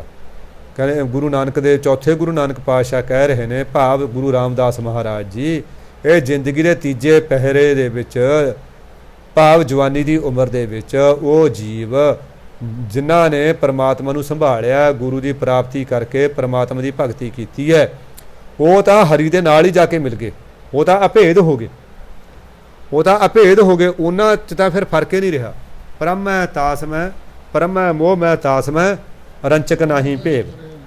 ਉਹਨਾਂ ਬਾਰੇ ਤਾਂ ਗੁਰੂ ਪਾਤਸ਼ਾਹ ਕਹਿੰਦੇ ਨੇ, ਹਰ ਹਰ ਜਨ ਦੂਈ ਏਕ ਹੈ, ਬਿਬ ਵਿਚਾਰ ਕਿਛ ਨਾ ਹੈ, ਜਲ ਤੇ ਉਪਜ ਤਰੰਗ ਜਿਉ, ਜਲ ਹੀ ਵਿਖੈ ਸਮਾਏ। ਉਹਨਾਂ ਬਾਰੇ ਤਾਂ ਬਾਬਾ ਕਬੀਰ ਕਹਿੰਦੇ ਨੇ, ਉਹ ਕਹਿੰਦੇ ਜਿਹੜਾ ਹੈ ਪਰਮਾਤਮਾ ਦਾ ਦਾਸ ਹੈ ਨਾ, ਤਾਂ ਪਰਮਾਤਮਾ ਵਰਗਾ ਹੀ ਹੁੰਦਾ। ਪਾਣੀ ਭਇਆ ਤੋ ਕਿਆ ਭਇਆ, ਸੀਰਾ ਤਾਤਾ ਹੋਏ, ਹਰ ਜਨ ਐਸਾ ਚਾਹੀਏ ਜੈਸਾ ਹਰਿ ਹੀ ਹੋਏ। ਉਹ ਤਾਂ ਹਰੀ ਵਰਗਾ ਹੋ ਜਾਂਦਾ, ਹਰੀ ਦਾ ਰੂਪ ਹੀ ਹੋ ਜਾਂਦਾ। ਆਪਾਂ ਪੜ੍ਹਦੇ ਨਾ, ਭੇਦ ਨਾ ਜਾਣੋ ਮੂਲ ਸਾਈਂ ਜਿਹੇ, ਸਾਈਂ ਜਿਹੇ ਜਿਨ੍ਹਾਂ ਨੇ ਵਿਸਰਿਆ ਨਾਮ ਸੇਕ ਨੇਹਿਆ, ਭੇਦ ਨਾ ਜਾਣੋ ਮੂਲ ਸਾਈਂ ਜਿਹਾ। ਤਾਂ ਉਹਦਾ ਸਾਈਂ ਵਰਗੇ ਹੁੰਦੇ ਨੇ, ਸਾਈਂ ਦਾ ਰੂਪ ਹੋ ਜਾਂਦੇ ਨੇ। ਉਹਦਾ ਜਾਏ ਮਿਲੇ ਵਿੱਚ ਗੰਗਾ ਉਨੀ ਦੇਰ ਗੰਗਾ ਹੈ ਜਿੰਨੀ ਦੇਰ ਉਹ ਸਾਗਰ ਦੇ ਵਿੱਚ ਨਹੀਂ ਮਿਕਸ ਹੁੰਦੀ। ਸਤਲੁਜ ਉਨੀ ਦੇਰ ਸਤਲੁਜ ਹੈ ਜਿੰਨੀ ਦੇਰ ਉਹ ਜਾ ਕੇ ਸਾਗਰ ਦੇ ਵਿੱਚ ਨਹੀਂ ਮਿਲਦਾ। ਜਮਨਾ ਉਨੀ ਦੇਰ ਜਮਨਾ ਹੈ ਜਿੰਨੀ ਦੇਰ ਉਹ ਸਾਗਰ ਦੇ ਵਿੱਚ ਨਹੀਂ ਮਿਲਦੀ। ਇਹ ਜਿਹੜਾ ਹੈ ਆਪਣਾ ਰਾਵੀ ਉਨੀ ਦੇਰ ਰਾਵੀ ਹੈ ਜਿੰਨੀ ਦੇਰ ਉਹ ਸਮੁੰਦਰ ਦੇ ਵਿੱਚ ਜਾ ਕੇ ਨਹੀਂ ਪੈਂਦੀ। ਸਾਧ ਸੰਗਤ ਜੀ, ਸਮੁੰਦਰ ਦੇ ਵਿੱਚ ਤਾਂ ਪੈ ਕੇ ਸਾਰੀਆਂ ਨਦੀਆਂ ਇੱਕ ਰੂਪ ਹੋ ਜਾਂਦੀਆਂ ਨੇ, ਉਹ ਸਮੁੰਦਰ ਦੇ ਰੂਪ ਹੋ ਜਾਂਦੀਆਂ ਨੇ। ਨਾ ਉੱਥੇ ਗੰਗਾ ਦੀ ਪਹਿਚਾਣ ਆਉਂਦੀ ਹੈ, ਨਾ ਉੱਥੇ ਜਮਨਾ ਦੀ ਪਹਿਚਾਣ ਆਉਂਦੀ ਹੈ, ਨਾ ਉੱਥੇ ਇਹ ਪਤਾ ਲੱਗਦਾ ਕਿ ਰਾਵੀ ਕਿਹੜੀ ਹੈ, ਕਿ ਸਤਲੁਜ ਕਿਹੜਾ ਹੈ, ਝਨਾਹ ਕਿਹੜਾ ਹੈ, ਬਿਆਸ ਕਿਹੜਾ ਹੈ। ਉੱਥੇ ਕਾਸੇ ਦਾ ਨਹੀਂ ਪਤਾ ਲੱਗਦਾ, ਉਹ ਤਾਂ ਇੱਕ ਰੂਪ ਹੋ ਜਾਂਦੇ ਨੇ। ਭਗਤ ਇੱਥੇ ਹੈ, ਇਹ ਹਿੰਦੂ ਹੈ ਜੀ, ਇਹ ਸਨਾਤਨੀ ਹੈ ਜੀ, ਇਹ ਇਸਲਾਮੀ ਹੈ ਜੀ, ਇਹ ਸਿੱਖ ਹੈ ਜੀ। ਜਦੋਂ ਉਹਦੇ ਵਿੱਚ ਜਾ ਮਿਲੇ ਫਿਰ ਕੋਈ ਭੇਦ ਨਹੀਂ, ਫਿਰ ਤਾਂ ਉਸ ਦਾ ਰੂਪ ਹੋ ਜਾਂਦੇ ਨੇ। ਅੱਗੇ ਸਤਿਗੁਰੂ ਫਰਮਾਉਂਦੇ ਨੇ, ਚੌਥਾ ਪਹਿਰੈ ਰਹਿਣ ਕੈ ਵਣ ਜਾ ਰਿਹਾ ਮਿੱਤਰਾ, ਹਰ ਚੱਲਣ ਵੇਲਾ ਆਦਿ। ਜਦੋਂ ਅਸੀਂ ਸੰਥਿਆ ਲਈ ਸੀ ਉਦੋਂ ਸਾਨੂੰ ਬਿੰਦੀ ਲਾ ਕੇ ਪੜ੍ਹਾਇਆ ਸੀ ਬਾਬਾ ਜੀ ਨੇ, ਪਰ ਹੁਣ ਉਹਨਾਂ ਨੇ ਡਿਕਸ਼ਨਰੀਆਂ ਕੰਸਲਟ ਕੀਤੀਆਂ ਨੇ, ਹੁਣ ਬਿੰਦੀ ਨਹੀਂ ਲਾਈ ਹੋਈ। ਚੌਥਾ ਪਹਿਰੈ ਰਹਿਣ ਕੈ ਵਣ ਜਾ ਰਿਹਾ ਮਿੱਤਰਾ, ਹਰ ਚੱਲਣ ਵੇਲਾ ਆਦਿ, ਕਰ ਸੇਵੋ ਪੂਰਾ ਸਤਿਗੁਰੂ ਬਣ ਜਾ ਰਿਹਾ ਮਿੱਤਰਾ, ਸਭ ਚੱਲੀ ਰਹਿਣ ਬਿਹਾਦੀ, ਹਰ ਸੇਵੋ ਖਿਨ ਖਿਨ, ਢਿੱਲ ਮੂਲ ਨਾ ਕਰਿਓ, ਜਿਤ ਅਸਥਿਰ ਜੁਗ ਜੁਗ ਹੋਵੋ, ਹਰ ਸੇਤੀ ਸਦ ਮਾਣੋ ਰਲੀਆਂ, ਜਨਮ ਮਰਨ ਦੁਖ ਖੋਵੋ, ਗੁਰ ਸਤਗੁਰ ਸੁਆਮੀ ਭੇਦ ਨਾ ਜਾਣੋ, ਜਿਤ ਮਿਲ ਹਰ ਭਗਤ ਸੁਖਾਂਦੀ, ਕਹੋ ਨਾਨਕ ਪ੍ਰਾਣੀ ਚੌਥਾ ਪਹਿਰੈ। ਸਫਲਿਓ ਰੈਣ ਭਗਤਾਂ ਦੀ। ਸਾਧ ਸੰਗਤ ਜੀ ਚੌਥੇ ਪਾਤਸ਼ਾਹ ਫਰਮਾਉਂਦੇ ਨੇ, ਕਹਿੰਦੇ ਹੁਣ ਚੌਥਾ ਪਹਿਰ ਹੈ, ਭਾਵ ਜ਼ਿੰਦਗੀ ਦਾ ਆਖਰੀ ਪਹਿਰ। ਹੇ ਪਰਮਾਤਮਾ ਦਾ ਨਾਮ ਵਣਜ ਕਰਨ ਆਏ ਮਿੱਤਰ, ਹੁਣ ਰੈਣ ਦੇ ਜੀਵਨ ਰੂਪੀ ਰੈਣ ਦੇ ਰਾਤ ਦੇ ਚੌਥੇ ਪਹਿਰ ਦੇ ਵਿੱਚ ਕੀ ਆ, ਹੁਣ ਚੱਲਣ ਦਾ ਵੇਲਾ ਆ ਗਿਆ। ਚੱਲਣ ਵੇਲਾ ਆਦਿ, ਹੁਣ ਚੱਲਣ ਦਾ ਵੇਲਾ ਆ ਗਿਆ, ਸਮਾਂ ਆ ਗਿਆ। ਬਿਨਾਂ ਬਿੰਦੀ ਤੋਂ ਪੜ੍ਹਨਾ ਜੀ, ਉਹ ਕਿਤਾਬ ਕੰਸਲਟ ਕਰੋ ਜਿਹੜੀ ਬਾਬਾ ਜੀ ਨੇ ਦਿੱਤੀ, ਉਹ ਤੇ ਲਾਈ ਨਹੀਂ। ਉਹ ਕਹਿੰਦੇ ਹੁਣ ਚੱਲਣ ਦਾ ਸਮਾਂ ਆ ਗਿਆ ਭਾਈ। ਸਾਧ ਸੰਗਤ ਜਦੋਂ ਸਮਾਂ ਆ ਜਾਂਦਾ ਨਾ, ਨਾ ਉਦੋਂ ਕੋਈ ਵੈਦ ਨਾ ਕੋਈ ਡਾਕਟਰ, ਕੋਈ ਫਿਰ ਉਹਨੂੰ ਬਚਾ ਨਹੀਂ ਸਕਦਾ। ਉਹ ਕਹਿੰਦੇ ਵੈਦੋ ਨਾ ਭਾਈ, ਭੈਣੋ ਨਾ ਭਾਈ, ਇੱਕੋ ਸਹਾਈ ਰਾਮ ਹੈ। ਉਦੋਂ ਫਿਰ ਕੋਈ ਨਹੀਂ ਬਣਦਾ। ਉਹ ਤਾਂ 69 ਵੈਦ ਵਰਗੇ, ਲੁਕਮਾਨ ਹਕੀਮ ਵਰਗੇ ਹੱਥ ਖੜੇ ਕਰ ਦਿੰਦੇ ਨੇ ਕਿ ਜੀ ਹੁਣ ਅਸੀਂ ਇਹਨੂੰ ਬਚਾ ਨਹੀਂ ਸਕਦੇ। ਗਰੀਬ ਨਵਾਜ਼ ਸਤਿਗੁਰੂ ਕਹਿੰਦੇ ਹੁਣ ਚੱਲਣ ਦਾ ਵੇਲਾ ਆ ਗਿਆ। ਹੁਣ ਕੀ ਆ, ਕਰ ਸੇਵੋ ਪੂਰਾ ਸਤਿਗੁਰੂ। ਬਣ ਜਾ ਰਿਹਾ ਮਿੱਤਰਾ, ਸਭ ਚੱਲੀ ਰਹਿਣ ਵਿਹਾਂਦੀ। ਆਪ ਇਹਨੂੰ ਪਹਿਲਾਂ ਵੀ ਬੇਨਤੀ ਕੀਤੀ ਹੈ ਇੱਕ ਦੋ ਵਾਰੀ। ਜਦੋਂ ਧੰਨ ਧੰਨ ਸ਼੍ਰੀ ਗੁਰੂ ਰਾਮਦਾਸ ਮਹਾਰਾਜ ਦੀ ਬਾਣੀ ਆਉਂਦੀ ਹੈ ਤਾਂ ਉਹਦੇ ਵਿੱਚ 2 ਵਾਰੀ ਤਾਂ ਆਮ ਤੌਰ 'ਤੇ, ਕਈ ਵਾਰੀ 3-3 4-4 ਵਾਰੀ ਵੀ ਵਿਸ਼ਰਾਮ ਆਉਂਦਾ। ਜੇ ਵਿਸ਼ਰਾਮ ਸਹੀ ਜਗ੍ਹਾ 'ਤੇ ਨਾ ਦਿੱਤਾ ਜਾਵੇ ਤਾਂ ਅਰਥਾਂ ਦੇ ਅਨਰਥ ਹੋ ਜਾਂਦੇ ਨੇ, ਬਾਣੀ ਦੀ ਸਮਝ ਨਹੀਂ ਆਉਂਦੀ। ਕਹਿੰਦੇ ਹੁਣ ਕੀ ਕਰੋ, ਕਹਿੰਦੇ ਪੂਰੇ ਸਤਿਗੁਰੂ ਨੂੰ ਧਾਰਨ ਕਰਕੇ, ਕਹਿੰਦੇ ਉਹ ਪਰਮਾਤਮਾ ਦਾ ਨਾਮ ਵਣਜਣ ਆਏ ਮਿੱਤਰਾ, ਪੂਰੇ ਸਤਿਗੁਰੂ ਨੂੰ ਧਾਰਨ ਕਰਕੇ ਪਰਮਾਤਮਾ ਨੂੰ ਸੇਵੋ, ਯਾਦ ਕਰੋ। ਫਿਰ ਕੀ ਹੋਏਗਾ, ਫਿਰ ਜਿਹੜੀ ਸਾਰੀ ਰਹਿਣ ਹੈ ਨਾ, ਜੀਵਨ ਰੂਪੀ ਰਹਿਣ ਹੈ, ਇਹ ਤੇਰੀ ਲੰਘਦੀ ਜਾ ਰਹੀ ਆ, ਇਹ ਤੇਰੀ ਜ਼ਿੰਦਗੀ ਲੰਘਦੀ ਜਾ ਰਹੀ ਹੈ। ਤੂੰ ਹੁਣ ਸਮਾਂ ਤੇਰੇ ਕੋਲੇ, ਤੂੰ ਇਹਦਾ ਲਾਭ ਉਠਾ ਲੈ। ਬੁਢਾਪੇ ਦੇ ਵਿੱਚ ਵੀ ਨਾ ਕਈ ਵਾਰੀ ਡੁੱਲੇ ਬੇਰਾਂ ਦਾ ਕੁਛ ਨਹੀਂ ਵਿਗੜਦਾ। ਐਨ ਆਖਰੀ ਸਮੇਂ ਦੇ ਉੱਤੇ ਜਾ ਕੇ ਵੀ ਗੁਰੂ ਮਹਾਰਾਜ ਕਿਰਪਾ ਕਰ ਦੇਣ, ਆਪਣਾ ਬਣਾ ਕੇ ਨਾਮ ਜਪਾਨ ਦੇ ਨਾ, ਤਾਂ ਫਿਰ ਉਹ ਸਾਰਾ ਬਚਪਨ ਜਵਾਨੀ ਦੀਆਂ ਗਲਤੀਆਂ ਵੀ ਮੁਆਫ ਹੋ ਕੇ ਸਭ ਜਿਹੜਾ ਹੈ ਉਹ ਠੀਕ ਹੋ ਜਾਂਦਾ ਕੰਮ। ਗੁਰੂ ਨੇ ਸਾਰੇ ਲੇਖ ਕੱਟ ਦੇਣੇ ਹੁੰਦੇ ਨੇ। ਹੁਣ ਕਹਿੰਦੇ ਇਹ ਭਾਈ ਤੇਰੀ ਰਹਿਣ ਲੰਘਦੀ ਜਾਂਦੀ ਹੈ, ਤੂੰ ਪੂਰੇ ਸਤਿਗੁਰੂ ਨੂੰ ਕਰ ਲੈ, ਗੁਰੂ ਨੂੰ ਧਾਰਨ ਕਰ ਤੂੰ। ਸਾਧ ਸੰਗਤ ਜੀ ਪੁੱਛਿਆ ਦੁਨੀਆ ਤੋਂ ਸਭ ਤੋਂ ਵੱਡਾ ਪਾਪ ਕਿਹੜਾ ਹੈ? ਦੁਨੀਆ ਦੇ ਵਿੱਚ ਕੋਈ ਇਹ ਜਾਨਵਰਾਂ ਨੂੰ ਮਾਰਨਾ, ਬੰਦਿਆਂ ਨੂੰ ਮਾਰਨਾ, ਐਟਮ ਬੰਬ ਸਿੱਟ ਕੇ ਨਾ ਜੇ ਸਾਰੀ ਦੁਨੀਆ ਨੂੰ ਵੀ ਤਬਾਹ ਕਰ ਦੋ, ਸ਼ਾਇਦ ਐਡਾ ਵੱਡਾ ਪਾਪ ਨਹੀਂ ਜਿੱਡਾ ਗੁਰੂ ਤੋਂ ਬੇਮੁਖ ਹੋਣ ਦਾ ਪਾਪ ਹੈ। ਬਾਕੀ ਸਾਰੇ ਪਾਪ ਬਖਸ਼ੇ ਜਾ ਸਕਦੇ ਨੇ, ਗੁਰੂ ਤੋਂ ਬੇਮੁਖ ਹੋਣ ਦਾ ਪਾਪ ਨਹੀਂ ਬਖਸ਼ਿਆ ਜਾਂਦਾ। ਮਹਾਂਪੁਰਖ ਆਮ ਕਰਕੇ ਕਹਿੰਦੇ ਹੁੰਦੇ ਨੇ, ਕਹਿੰਦੇ ਜੇ ਇੱਕ ਪਾਸੇ 7 ਦਿਨਾਂ ਦਾ ਭੁੱਖਾ ਸ਼ੇਰ ਖੜਾ ਹੋਵੇ, ਇੱਕ ਪਾਸੇ ਸਾਖਤ ਖੜਾ ਹੋਵੇ, ਕਹਿੰਦੇ ਨਾ ਤੂੰ ਸਾਖਤ ਕਰੀ ਨਾ ਜਾਈ, ਸ਼ੇਰ ਕਨੀ ਚਲਿਆ ਜਾਈ।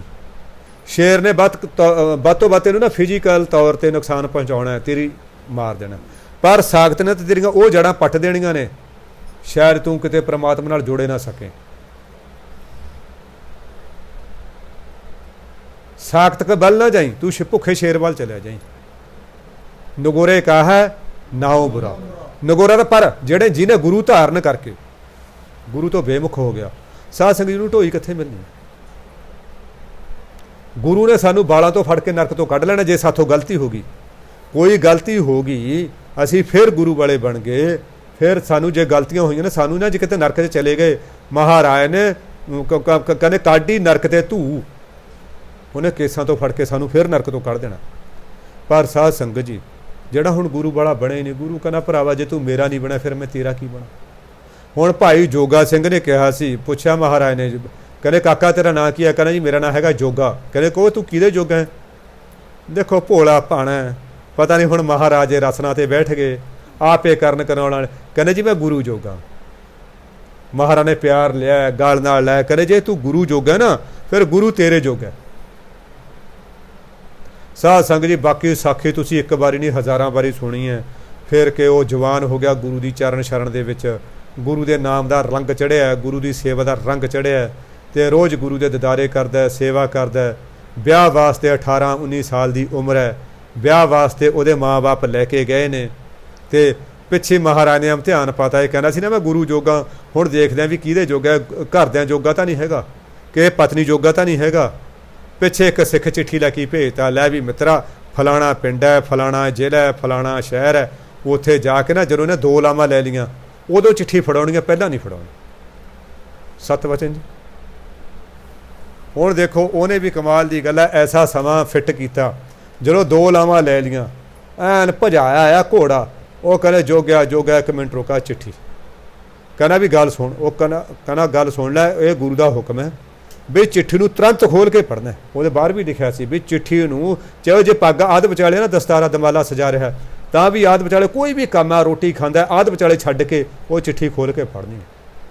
ਜਦੋਂ ਪੜ੍ਹੀ ਉਹ 'ਤੇ 2 ਲਫ਼ਜ਼ ਲਿਖੇ ਸੀ, ਜੋਗਿਆ ਜਿਸ ਵੀ ਅਵਸਥਾ 'ਚ ਬਸ ਆ ਜਾ, ਤੇਰੀ ਸਾਨੂੰ ਬਹੁਤ ਲੋੜ ਹੈ, ਬੜਾ ਸਮਾਂ ਆ ਬਣਿਆ।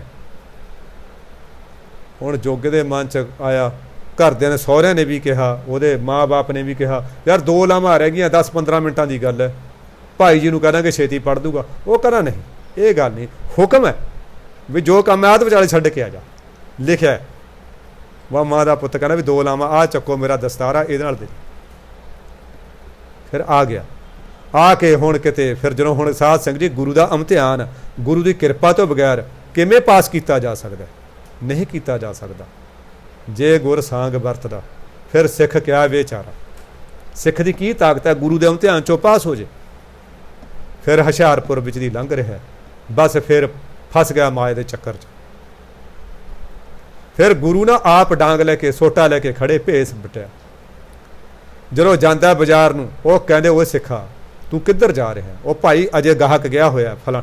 ਜਦੋਂ ਦੇਖਿਆ ਵੀ ਹੁਣ ਅੱਧੀ ਰਾਤ ਤੋਂ ਟੱਪ ਗਿਆ ਸਮਾਂ, ਉਹ ਕਹਿੰਦੇ ਗੱਲ ਸੁਣ ਓਏ ਰੱਬ ਦਿਆ ਬੰਦਿਆ, ਤੇਰੇ ਚੋਲਾ ਪਾਇਆ ਹੋਇਆ, ਕਿਰਪਾਨ ਪਾਈ ਹੋਈ ਹੈ, ਸਿੱਧੀ ਪੇਚ ਵਾਲੀ ਪੱਗ, ਦਸਤਾਰਾ ਸਜਾਇਆ ਹੋਇਆ, ਦਮਾਲਾ ਸਜਾਇਆ ਹੋਇਆ। ਉਹ ਤੂੰ ਤਾਂ ਮੈਨੂੰ ਗੁਰੂ ਦਾ ਸਿੱਖ ਲੱਗਦਾ, ਤੂੰ ਕਿੱਥੇ ਇੱਧਰ ਤੁਰਿਆ ਫਿਰਦਾ? ਤੂੰ ਤਾਂ ਕਿਤੇ ਬੰਦਗੀ ਚੌਂਕੜਾ ਮਾਰ ਕੇ ਬੈਠਾ ਹੋਣਾ ਸੀ। ਇਸ਼ਨਾਨ ਪਾਣੀ ਸੋਧ ਕੇ ਜਦੋਂ ਯਾਦ ਕਰਵਾਇਆ ਆਪਣੇ ਸਰੂਪ ਨੂੰ, ਬੜੀ ਸ਼ਰਮ ਆਈ, ਨਾਲ ਦੀ ਨਾਲ ਆ ਗਿਆ।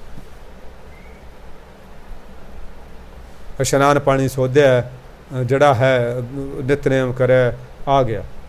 ਆ ਕੇ ਹੁਣ ਨਾ ਗੁਰੂ ਮਹਾਰਾਜ ਦੇ ਚਰਨਾਂ 'ਚ ਮੱਥਾ ਟੇਕ। ਹੁਣ ਸਿੱਖ ਭੁਲੇਖਾ ਖਾਂਦਾ ਵੀ ਗੁਰੂ ਨੂੰ ਕਿਹੜਾ ਪਤਾ ਲੱਗਦਾ ਕੁਛ, ਵੀ ਮੈਂ ਘਰੇ ਕੀ ਕਰਕੇ ਆਇਆ, ਮੈਂ ਬਾਜ਼ਾਰ 'ਚ ਕੀ ਕਰਕੇ ਆਇਆ, ਘਰੇ ਕੀ ਕਰਕੇ ਆਇਆ। ਸਿੱਖ ਨਾ ਆਮ ਕਰਕੇ ਭੁਲੇਖੇ 'ਚ ਰਹਿੰਦਾ ਵੀ ਗੁਰੂ ਨੂੰ ਕੀ ਪਤਾ, ਗੁਰੂ ਤਾਂ ਗੁਰਦੁਆਰੇ ਬੈਠਾ। ਹੁਣ ਆਂਦਾ ਪਰਸੋਂ ਮਹਾਰਾਜ ਨਾ ਜਾਣ ਕੇ ਆਵਾਸੀ ਲਈ, ਕਹਿੰਦੇ ਮਹਾਰਾਜ ਆਵਾਸੀ ਲੈ ਰਾਤ ਸੁੱਤਾ ਨਹੀਂ। ਉਹ ਕਹਿੰਦੇ ਭਾਈ ਕੀ ਕਰੀਏ ਕਿ ਸਿੱਖ ਨਰਕ 'ਚ ਡਿੱਗਣ ਲੱਗਿਆ ਸੀ, ਸਾਰੀ ਰਾਤ ਸੋਟਾ ਲੈ ਕੇ ਖੜੇ ਰਹੇ। ਮਹਾਰਾਜ ਜਰਾ ਕੋਈ ਝਲਕ ਜੀ ਪਰਛਾਵੀ ਜੀ ਦਿਖਾਤੀ ਆਹ ਰੂਪ, ਜਦੋਂ ਦੇਖਿਆ ਚਰਨਾਂ 'ਚ ਡਿੱਗ ਪਿਆ ਟੈਗ। ਉਹ ਸਤਿਗੁਰੂ ਤੁਸੀਂ ਉੱਥੇ? ਉਹ ਕਹਿੰਦੇ ਸਿੱਖਾ ਕਿਤੇ ਪਰਖ ਲੈਣੀ ਸੀ, ਉਹ ਕਿਤੇ ਚੱਜ ਦੀ ਥਾਂ 'ਤੇ ਪਰਖ ਲੈ ਲੈਂਦਾ, ਜਿੱਥੇ ਮੈਂ ਸੁਪਨੇ 'ਚ ਵੀ ਸੋਚ ਕੇ ਨਹੀਂ ਜਾ ਸਕਦਾ ਸੀ। ਉਹ ਭਲਿਆ ਮਾਨਸਾ ਤੂੰ ਸਾਰੀ ਰਾਤ ਮੈਨੂੰ ਉੱਥੇ ਖੜਾ ਰੱਖਿਆ। ਯਾਰ ਜੇ ਮੇਰਾ ਇਮਤਿਹਾਨ ਲੈਣਾ ਸੀ, ਜੇ ਮੈਂ ਤੇਰਾ ਇਮਤਿਹਾਨ ਲੈ ਲਿਆ, ਮੈਂ ਤੇਰਾ ਯਾਰ ਇੰਨਾ ਔਖਾ ਇਮਤਿਹਾਨ ਤਾਂ ਨਹੀਂ ਲਿਆ ਜਿੰਨਾ ਔਖਾ ਤੂੰ ਮੇਰਾ ਲੈ ਲਿਆ। ਮਹਾਰਾਜ ਮੈਨੂੰ ਮਾਫ ਕਰ ਦਿਓ। ਮੇਰੇ ਸਤਿਗੁਰੂ ਤੂੰ ਬੇਅੰਤ ਹੈ। ਉਹ ਸਿੱਖਾ ਮਾਂ ਬੱਚਾ ਨਾ ਮਾਂ ਅੱਗ ਨੂੰ ਹੱਥ ਪਾਵੇ, ਮਾਂ ਨਾ ਆਪਣੇ ਸਾਰੇ ਕੰਮ ਧੰਦੇ ਛੱਡ ਕੇ ਆਪਣੇ ਕੱਪੜਿਆਂ ਨੂੰ ਵੀ ਕਈ ਵਾਰੀ ਅੱਗ ਲਵਾ ਲੈਂਦੀ ਆ, ਪਰ ਬੱਚੇ ਨੂੰ ਆਂਚ ਨਹੀਂ ਲੱਗਣ ਦਿੰਦੀ। ਉਹ ਸਿੱਖਾ ਮੈਂ ਤੈਨੂੰ ਕਿਵੇਂ ਆਂਚ ਲੱਗਣ ਦਿੰਦਾ, ਤੂੰ ਤਾਂ ਨਰਕ ਦੇ ਬਿਲਕੁਲ ਨਰਕ 'ਚ ਡਿੱਗਣ ਲੱਗਿਆ ਸੀ। ਫਿਰ ਗੁਰੂ ਉਹਦਾ ਹੋ ਜਾਂਦਾ ਸਾਧ ਸੰਗਤ ਜੀ। ਉਹ ਹੁਣ ਕਹਿੰਦੇ ਪੂਰੇ ਸਤਿਗੁਰੂ ਨੂੰ ਧਾਰਨ ਕਰਕੇ ਫਿਰ ਜਦੋਂ ਭਗਤੀ ਕਰਨੀ ਹੈ ਨਾ, ਤੇਰੀ ਰਾਤ ਲੰਘ ਰਹੀ ਹੈ, ਫਿਰ ਤੈਨੂੰ ਗੁਰੂ ਦੀ ਤੇਰੀ ਪਿੱਠ ਨਹੀਂ ਲੱਗਣ ਦੇਣੀ ਗੁਰੂ ਨੇ। ਫਿਰ ਹਰ ਸੇਵੋ ਖਿਨ ਖਿਨ, ਢਿੱਲ ਮੂਲ ਨਾ ਕਰਿਓ, ਜਿਤ ਅਸਥਿਰ ਜੁਗ ਜੁਗ ਹੋਵੋ। ਕਹਿੰਦੇ ਉਹਨੂੰ ਖਿਨ ਖਿਨ ਯਾਦ ਕਰਨਾ, ਹਰ ਸਵਾਸ, ਹਰ ਛਿਨ, ਹਰ ਫੋਰ, ਹਰ ਧੜਕਣ। ਸਾਧ ਸੰਗਤ ਜੀ ਕੰਮ ਤਾਂ ਔਖਾ ਹੈ, ਕੰਮ ਤਾਂ ਔਖਾ, ਪਰ ਜੇ ਉਹਦੀ ਕਿਰਪਾ ਹੋ ਜੇ ਫਿਰ ਔਖੇ ਕੰਮ ਵੀ ਸੌਖੇ ਹੋ ਜਾਂਦੇ ਨੇ। ਫਿਰ ਪਿੰਗਲ ਪਰਬਤ ਪਾਰ ਪਰੇ ਖਲ ਚਤਰਬ ਕੀਤਾ, ਅੰਦਲੇ ਤ੍ਰਿਭਵਨ ਸੂਝਿਆ ਗੁਰ ਭੇਟ ਪਨੀਤਾ, ਮਹਿਮਾ ਸਾਧੂ ਸੰਗ ਕੀ ਸੁਣੋ ਮੇਰੇ ਮੀਤਾ। ਇਹ ਗੁਰੂ ਦੀ ਸੰਗਤ ਦੀ ਮਹਿਮਾ ਹੈ। ਫਿਰ ਉਹ ਬੜੇ ਬੜੇ ਨਾ ਜਿਹੜੇ ਹੈਗੇ ਨੇ ਔਖਾਂ ਉਹ ਸੌਖੀਆਂ ਹੋ ਜਾਂਦੀਆਂ ਨੇ। ਗੁਰੂ ਕੋਲੇ ਬੜੀਆਂ ਜੁਗਤੀਆਂ ਨੇ, ਗੁਰੂ ਕੋਲੇ ਬੜੀਆਂ ਬਰਕਤਾਂ ਨੇ। ਉਹ ਇੰਨੀ ਕੁ ਤਾਕਤ ਦੇ ਦਿੰਦਾ ਸਾਧ ਸੰਗਤ ਜੀਓ। ਮੈਂ ਦੇਖਿਆ ਨਾ ਨੌਜਵਾਨ ਤਾਂ ਹੇਮਕੁੰਟ ਸਾਹਿਬ ਨੂੰ ਜਾਂਦੇ ਨਾਸਾਂ ਫੁੱਲ ਜਾਂਦੀਆਂ ਨੇ, ਬਜ਼ੁਰਗ ਕਈ ਵਾਰੀ ਛਾਲਾਂ ਮਾਰਦੇ ਜਾਂਦੇ ਹੁੰਦੇ ਨੇ, ਭਾਰੀ ਬੀਬੀਆਂ ਐ ਛਾਲਾਂ ਮਾਰਦੀਆਂ ਜਾਂਦੀਆਂ ਹੁੰਦੀਆਂ ਨੇ ਜਦੋਂ ਗੁਰੂ ਦੀ ਕਿਰਪਾ ਹੋ ਜਾਂਦੀ ਆ। ਫਿਰ ਕਾਮ ਕ੍ਰੋਧ ਲੋਭ ਮੋਹ ਹੰਕਾਰ ਦੇ ਪਰਬਤਾਂ ਬੰਦਾ ਇੱਕ ਛਿਨ 'ਚ ਲੰਘ ਜਾਂਦਾ, ਕਿਉਂਕਿ ਸਤਿਗੁਰੂ ਨੇ ਸੇਵਾ ਸਿਮਰਨ ਦੇ ਖੰਭ ਦੇਣੇ ਨੇ। ਉਹ ਉਤੋਂ ਦੀ ਉੱਡ ਕੇ ਕ੍ਰੋਸ ਕਰ ਜਾਂਦਾ, ਉਹ ਤਾਂ ਪਰਬਤ ਨਾਲ ਟੱਚ ਵੀ ਨਹੀਂ ਕਰਦਾ। ਇਹ ਮਾਇਆ ਦੇ ਕਾਮ ਕ੍ਰੋਧ ਦੇ ਪਰਬਤਾਂ ਨੂੰ ਤਾਂ ਟੱਚ ਵੀ ਨਹੀਂ ਕਰਦਾ। ਫਿਰ ਗੁਰੂ ਕੋਲੇ ਬੜੀਆਂ ਤਾਕਤਾਂ ਨੇ, ਗੁਰੂ ਨਹੀਂ ਪਿੱਠ ਲੱਗਣ ਦਿੰਦਾ। ਕਹਿੰਦੇ ਉਹਨੂੰ ਖਿਰ ਖਿਰ ਯਾਦ ਕਰਨਾ, ਕੰਮ ਔਖਾ ਹੈ, ਗੁਰੂ ਨੇ ਸੌਖਾ ਕਰ ਦੇਣਾ। ਫਿਰ ਜਦੋਂ ਆਪਾਂ ਲੱਗ ਗਏ, ਆਪਾਂ ਇੱਕ ਲੱਗਣਾ, ਢਿੱਲ ਮੂਲ ਨਾ ਕਰਿਓ। ਕਹਿੰਦੇ ਮੂਲ ਵੀ ਢਿੱਲ ਨਹੀਂ ਕਰਨੀ, ਜਰਾ ਕਿ ਵੀ ਢਿੱਲ ਨਹੀਂ ਕਰਨੀ ਹੈਗੀ। ਦੇਖੋ ਸਤਿਗੁਰੂ ਕਿੰਨਾ ਸੁਚੇਤ ਕਰ ਰਹੇ ਨੇ ਸਾਨੂੰ, ਕਹਿੰਦੇ ਜਰਾ ਕਿ ਢਿੱਲ ਨਹੀਂ ਕਰਨੀ ਹੈਗੀ। ਕਿਉਂ? ਕਿਉਂਕਿ ਜਿੱਥੇ ਅਸਥਰ ਜੁਗ ਜੁਗ ਹੋਵੋ। ਕਹਿੰਦੇ ਫਿਰ ਇਹ ਪਰਮਾਤਮਾ ਦੇ ਸਿਮਰਨ ਨਾਲ ਤੁਸੀਂ ਜੁਗਾਂ ਜੁਗਾਂ ਤੱਕ ਅਸਥਰ ਹੋ ਜਾਓਗੇ। ਜਿਵੇਂ ਸਤਿਯੁਗ ਦੇ ਵਿੱਚ ਹੋਏ ਨੇ ਧਰੂ ਤੇ ਪ੍ਰਹਲਾਦ, ਅਸੀਂ ਅੱਜ ਯਾਦ ਕਰਦੇ ਹਾਂ। ਉਹਨਾਂ ਦੀ ਯਾਦ ਦੇ ਵਿੱਚ ਅੱਜ ਤਿਉਹਾਰ ਮਨਾਉਂਦੇ ਹਾਂ। ਹੁਣ ਅਸੀਂ ਹੋਲੀ ਮਨਾ ਕੇ ਹਟੇ ਹਾਂ ਪ੍ਰਹਲਾਦ ਦੀ ਯਾਦ ਦੇ ਵਿੱਚ, ਅਸੀਂ ਹੁਣ ਉਹਨਾਂ ਦੀਆਂ ਯਾਦਾਂ ਮਨਾਉਂਦੇ ਹਾਂ। ਜੁਗਾਂ ਵਾਲੇ ਅਸਥਰ ਹੋ ਗਏ ਨਾ ਉਹ। ਕਹਿੰਦੇ ਉਸ ਨੂੰ ਜਦੋਂ ਗੁਰੂ ਦੇ ਰਾਹੀਂ ਯਾਦ ਕਰਦੇ ਆ ਪਰਮਾਤਮਾ ਨੂੰ, ਤੂੰ ਤਾਂ ਜੁਗਾਂ ਜਗੰਤਰਾਂ ਵਾਸਤੇ ਪੱਕੇ ਹੋ ਜਾਓਗੇ। ਫਿਰ ਤੁਹਾਨੂੰ ਮੌਤ ਕੀ ਕਹੇਗੀ? ਸਾਹਿਬਜ਼ਾਦੇ ਦੇਖੋ ਹੋਏ ਸਾਧ ਸੰਗਤ ਜੀ, ਜਦੋਂ ਤੱਕ ਇੱਕ ਵੀ ਸਿਖਰ ਹੋਊਗਾ ਉਰੇ ਮੇਲੇ ਲੱਗਦੇ ਰਹਿਣਗੇ, ਉਰੇ ਜੋੜ ਮੇਲੇ ਲੱਗਦੇ ਰਹਿਣਗੇ, ਲੰਗਰ ਚੱਲਦੇ ਰਹਿਣਗੇ, ਸਾਹਿਬਜ਼ਾਦੇ ਦੀ ਜੈ ਜੈਕਾਰ ਹੁੰਦੀ ਰਹੂਗੀ। ਕਿਉਂਕਿ ਸਿਮਰਨ ਕੀਤਾ ਹੈ, ਭਗਤੀ ਕੀਤੀ ਹੈ, ਗੁਰੂ ਦੇ ਕਹੇ ਮੁਤਾਬਕ ਚੱਲੇ ਨੇ, ਗੁਰੂ ਦਾ ਅੱਖਾਂ ਨਹੀਂ ਮੋੜਿਆ। ਕੰਮ ਬੇਸ਼ੱਕ ਬਹੁਤ ਔਖਾ ਸੀ ਸਾਧ ਸੰਗਤ ਜੀ, ਅਸੀਂ ਸੁਪਨੇ 'ਚ ਵੀ ਨਹੀਂ ਸੋਚ ਸਕਦੇ ਬਈ ਇੰਨਾ ਔਖਾ ਕੰਮ ਉਹਨਾਂ ਨੇ ਕਰ ਕਿਵੇਂ ਲਿਆ, ਪਰ ਗੁਰੂ ਦੀ ਕਿਰਪਾ ਸੀ। ਬਰਮ ਗਿਆਨੀ ਦਾਦੀ ਮਾਂ ਮਾਤਾ ਗੁਜਰ ਕੌਰ ਦਾ ਆਸ਼ੀਰਵਾਦ ਸੀ। ਔਖੇ ਕੰਮ ਨੂੰ, ਔਖੇ ਪਰਬਤਾਂ ਨੂੰ ਲੰਘ ਗਏ, ਹੁਣ ਜੁਗਾਂ ਜੁਗੰਤਰਾਂ ਤੱਕ ਉਹ ਅਸਥਿਰ ਹੋ ਗਏ। ਹਰ ਸੇਤੀ ਸਦ ਮਾਣੋ ਰਲੀਆਂ, ਜਨਮ ਮਰਨ ਦੁੱਖ ਖੋਵੋ। ਕਹਿੰਦੇ ਹਰੀ ਦੇ ਨਾਲ ਹਮੇਸ਼ਾ ਰਲੀਆਂ, ਭਾਵ ਖੁਸ਼ੀਆਂ, ਖੁਸ਼ੀਆਂ ਮਨਾਓ ਹਰੀ ਦੇ ਨਾਲ ਹਮੇਸ਼ਾ ਹਮੇਸ਼ਾ, ਕਿਉਂਕਿ ਉਹਦੇ ਕੋਲੇ ਦੁੱਖ ਹੈ ਹੀ ਨਹੀਂ। ਫਿਰ ਕਹਿੰਦੇ ਜਨਮ ਮਰਨ ਦਾ ਦੁੱਖ ਖਤਮ ਕਰ ਲਓ। ਫਿਰ ਜਨਮ ਮਰਨ ਦਾ ਦੁੱਖ ਹੀ ਨਹੀਂ ਰਹਿਣਾ ਸਾਧ ਸੰਗਤ ਜੀ, ਉਹਦੇ ਵਿੱਚ ਆ ਭੇਦ ਹੋ ਜਾਣਾ। ਹੁਣ ਜਦੋਂ ਗੰਗਾ ਜਾ ਕੇ ਸਾਗਰ 'ਚ ਪੈ ਗਈ, ਫਿਰ ਉਹਨੂੰ ਪੱਥਰਾਂ ਨਾਲ ਟੱਕਰਾਂ ਮਾਰਨ ਦੀ ਕੀ ਲੋੜ ਪਏਗੀ? ਜਿਹੜਾ ਪੱਥਰਾਂ ਨਾਲ ਟੱਕਰਾਂ ਮਾਰੀਆਂ, ਦੇਖੋ ਕਿੰਨੀਆਂ ਸ਼ਾਖਾਂ ਫੈਲਦੀਆਂ ਨੇ, ਕਿਵੇਂ ਉਹ ਚਟਾਨਾਂ ਨਾਲ ਟਕਰਾਉਂਦੀ ਜਾਂਦੀ ਹੈ। ਤੇ ਫਿਰ ਜਦੋਂ ਆਹ ਗੰਦਗੀ ਉਹਦੇ ਵਿੱਚ ਪੈਂਦੀ ਆ, ਗੰਦਗੀ ਦਾ ਦੁੱਖ ਝੱਲਦੀ ਹੈ, ਪਰ ਜਦੋਂ ਸਾਗਰ 'ਚ ਪੈ ਗਈ ਫਿਰ ਤਾਂ ਕੋਈ ਦੁੱਖ ਹੀ ਨਹੀਂ ਰਿਹਾ। ਜਦੋਂ ਅਸੀਂ ਉਹਦੇ ਵਿੱਚ ਭੇਦ ਹੋ ਗਏ ਸਾਧ ਸੰਗਤ ਜੀ, ਸਾਨੂੰ ਫਿਰ ਜਨਮ ਮਰਨ ਦਾ ਦੁੱਖ ਖਤਮ ਹੋ ਜਾਂਦਾ। ਇਹ ਸਾਧ ਸੰਗਤ ਜੀ ਜਨਮ ਤੋਂ ਪਹਿਲਾਂ ਦੁੱਖ ਸ਼ੁਰੂ ਹੋ ਜਾਂਦੇ ਨੇ ਮਾਂ ਦੇ ਪੇਟ 'ਚ ਜਦੋਂ ਨਿੰਮਦਾ ਬੰਦਾ। ਜਿੰਨੀ ਦੇਰ ਫਿਰ ਇਹ ਅਗਲੀ ਕੋਈ ਜਨਮ ਨਹੀਂ ਮਿਲਦਾ ਨਾ, ਮਰਨ ਤੋਂ ਬਾਅਦ ਤੱਕ ਵੀ ਫਿਰ ਇਸ ਨੂੰ ਦੁੱਖੇ ਦੁੱਖ ਮਿਲਦੇ ਰਹਿੰਦੇ ਨੇ। ਜਨਮ ਤੇ ਮੌਤ ਦੇ ਵਿਚਾਲੇ ਸਾਧ ਸੰਗਤ ਜੀ ਬੜੇ ਦੁੱਖ ਨੇ। ਰੁਪਈਆ ਪੈਸੇ ਦਾ ਵਿਯੋਗ ਹੋ ਗਿਆ, ਬਚਪਨ ਵਿਛੜ ਗਿਆ, ਜਵਾਨੀ ਵਿਛੜ ਗਈ, ਮਾਂ ਬਾਪ ਵਿਛੜ ਗਏ, ਭੈਣ ਭਾਈ ਮੂੰਹ ਮੋੜ ਗਏ, ਘਰ ਵਾਲੀ ਵੀ ਮੂੰਹ ਮੋੜ ਗਈ, ਹੈ ਨਾ, ਸਰੀਰ ਜਵਾਬ ਦੇ ਗਿਆ। ਠੇਡੇ ਖਾਂਦਾ ਫਿਰਦਾ ਬੰਦਾ, ਚੰਗਾ ਭਲਾ ਠੇਡੇ ਖਾਂਦਾ ਫਿਰਦਾ। ਫਿਰ ਸਾਰੇ ਦੁੱਖ ਖਤਮ ਹੋ ਜਾਂਦੇ ਨੇ। ਇਹਨਾਂ ਦੁੱਖਾਂ ਦੇ ਵਿੱਚ ਹੀ ਸਮਸਤ ਦੁੱਖ ਨੇ। ਗੁਰ ਸਤਿਗੁਰ ਸੁਆਮੀ ਭੇਦ ਨਾ ਜਾਣੋ, ਜਿਤ ਮਿਲ ਹਰ ਭਗਤ ਸੁਖਾਂਦੀ। ਕਹਿੰਦੇ ਗੁਰੂ ਅਤੇ ਪਰਮਾਤਮਾ ਦੇ ਵਿੱਚ ਭੇਦ ਨਾ ਜਾਣੋ। ਗੁਰ ਗੋਬਿੰਦ, ਗੋਬਿੰਦ ਗੁਰੂ ਹੈ, ਨਾਨਕ ਭੇਦ ਨਾ ਭਾਈ। ਕੋਈ ਭੇਦ ਨਹੀਂ। ਗੁਰ ਨਾਰਾਇਣ ਦੈ ਗੁਰ, ਗੁਰੂ ਹੀ ਪਰਮਾਤਮਾ ਹੈ, ਗੁਰੂ ਹੀ ਰੱਬ ਹੈ, ਗੁਰੂ ਹੀ ਨਾਰਾਇਣ ਹੈ, ਗੁਰੂ ਹੀ ਨਾਰਾਇਣ ਹੈ। ਹੁਣ ਗਰੀਬ ਨਵਾਜ਼ ਸਤਿਗੁਰੂ ਕਹਿੰਦੇ ਇਹਦੇ ਵਿੱਚ ਭੇਦ ਨਾ ਜਾਣੋ ਸਿੱਖੋ। ਅਸੀਂ ਤਾਂ ਹੋਰ ਤਾਂ ਗੁਰੂਆਂ 'ਚ ਭੇਦ ਪਾਈ ਜਾਂਦੇ ਹਾਂ। ਇਸ ਤਾਂ ਜੀ ਗੁਰੂ ਨਾਨਕ ਦੇ ਸਿੱਖਾਂ ਜੀ, ਲਓ ਜੀ ਮੈਂ ਤਾਂ ਗੁਰੂ ਅਰਜਨ ਦੇਵ ਮਹਾਰਾਜ ਦਾ ਸਿੱਖਾਂ, ਮੈਨੂੰ ਅੰਮ੍ਰਿਤ ਛਕਣ ਦੀ ਕੀ ਲੋੜ ਹੈ? ਅਸੀਂ ਤਾਂ ਗੁਰੂਆਂ 'ਚ ਭੇਦ ਪਾਈ ਬੈਠੇ, ਅਸੀਂ ਤਾਂ ਗੁਰੂ ਗ੍ਰੰਥ ਸਾਹਿਬ 'ਚ ਭੇਦ ਪਾਈ ਬੈਠੇ। ਭਗਤ ਬਾਣੀ ਹੋਰ ਹੈ ਜੀ, ਗੁਰਬਾਣੀ ਹੋਰ ਹੈ ਜੀ, 100 ਭੇਦ ਪਾਈ ਬੈਠੇ। ਕਲਯੁਗ ਹੈ, ਚਲੋ ਖੈਰ ਆਪਾਂ ਇਹ ਭੇਦ 'ਚੋਂ ਨਿਕਲਣਾ ਜੀ, ਭੇਦ ਨਹੀਂ ਜਾਣਨਾ। ਮਹਾਰਾਜ ਕਹਿੰਦੇ ਜਿੱਤ ਮਿਲ ਹਰ ਭਗਤ ਸੁਖਾਂ ਦੀ। ਕਹਿੰਦੇ ਜਿਹੜੇ ਗੁਰੂ ਦੇ ਨਾਲ ਮਿਲ ਕੇ ਇਹ ਕਹਿੰਦੇ ਸੁੱਖਾਂ ਵਾਲੀ ਭਗਤੀ ਮਿਲੀ ਹੈ, ਹਰੀ ਦੀ ਸੁੱਖਾਂ ਵਾਲੀ ਭਗਤ ਮਿਲੀ ਹੈ ਨਾ, ਉਹਦੇ ਵਿੱਚ ਭੋਰਾ ਭੇਦ ਨਾ ਜਾਣੋ। ਕਹੋ ਨਾਨਕ ਚੌਥਾ ਪਹਿਰ ਹੈ, ਕਹੋ ਨਾਨਕ ਪ੍ਰਾਣੀ ਚੌਥਾ ਪਹਿਰ ਹੈ, ਸਫਲਿਓ ਰਹਿਣ ਭਗਤਾਂ ਦੀ। ਕਹਿੰਦੇ ਚੌਥੇ ਗੁਰੂ ਨਾਨਕ ਦੇਵ ਮਹਾਰਾਜ ਫਰਮਾਉਂਦੇ ਨੇ, ਕਹਿੰਦੇ ਇਹ ਚੌਥੇ ਪਹਿਰ ਦੇ ਵਿੱਚ ਭਗਤਾਂ ਦੀ ਜੀਵਨ ਰੂਪੀ ਰਾਤ ਸਫਲ ਹੁੰਦੀ ਹੈ। ਸਾਧ ਸੰਗਤ ਜੀ ਇਹ ਨਾ ਜਵਾਨੀ 'ਚ ਹੀ ਲੱਗ ਜਾਣਾ ਚਾਹੀਦਾ ਭਗਤੀ ਕਰਨ। ਬਾਬਾ ਫਰੀਦ ਜੀ ਕਹਿੰਦੇ ਨੇ, ਫਰੀਦਾ ਕਾਲੀ ਜਿਨੀ ਨਾ ਰਾਵਿਓ ਧੌਲੀ ਰਾਵਿਓ। ਕਹਿੰਦੇ ਫੇਰ ਨਾ ਜੇ ਇਹ ਜਦੋਂ ਬਚਪਨ ਦੇ ਵਿੱਚ ਆਦਤ ਪੈ ਗਈ ਨਾ ਸਿਮਰਨ ਕਰਨ ਦੀ, ਭਜਨ ਬੰਦਗੀ ਕਰਨ ਦੀ, ਚੌਕੜਾ ਮਾਰਨ ਦੀ, ਫਿਰ ਬੁਢਾਪਾ ਵੀ ਬੰਦੇ ਦਾ ਭਗਤੀ ਵਾਲੇ ਲੰਘਦਾ। ਜਿਹਨੂੰ ਸਾਰੀ ਉਮਰ ਵਾਹਿਗੁਰੂ ਵਾਹਿਗੁਰੂ ਕਰਨ ਦੀ ਆਦਤ ਪਈ ਆ ਨਾ, ਮਰਨ ਵੇਲੇ ਉਹੀ ਵਾਹਿਗੁਰੂ ਕਹੂਗਾ।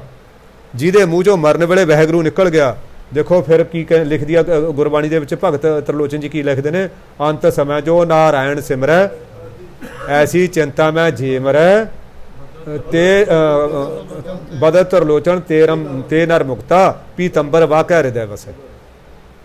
ਕਿਉਂਕਿ ਸਾਰੀ ਉਮਰ ਪਰਮਾਤਮਾ ਨੂੰ ਯਾਦ ਕਰਨ ਦੀ ਆਦਤ ਪਈ ਹੋਈ ਸੀ।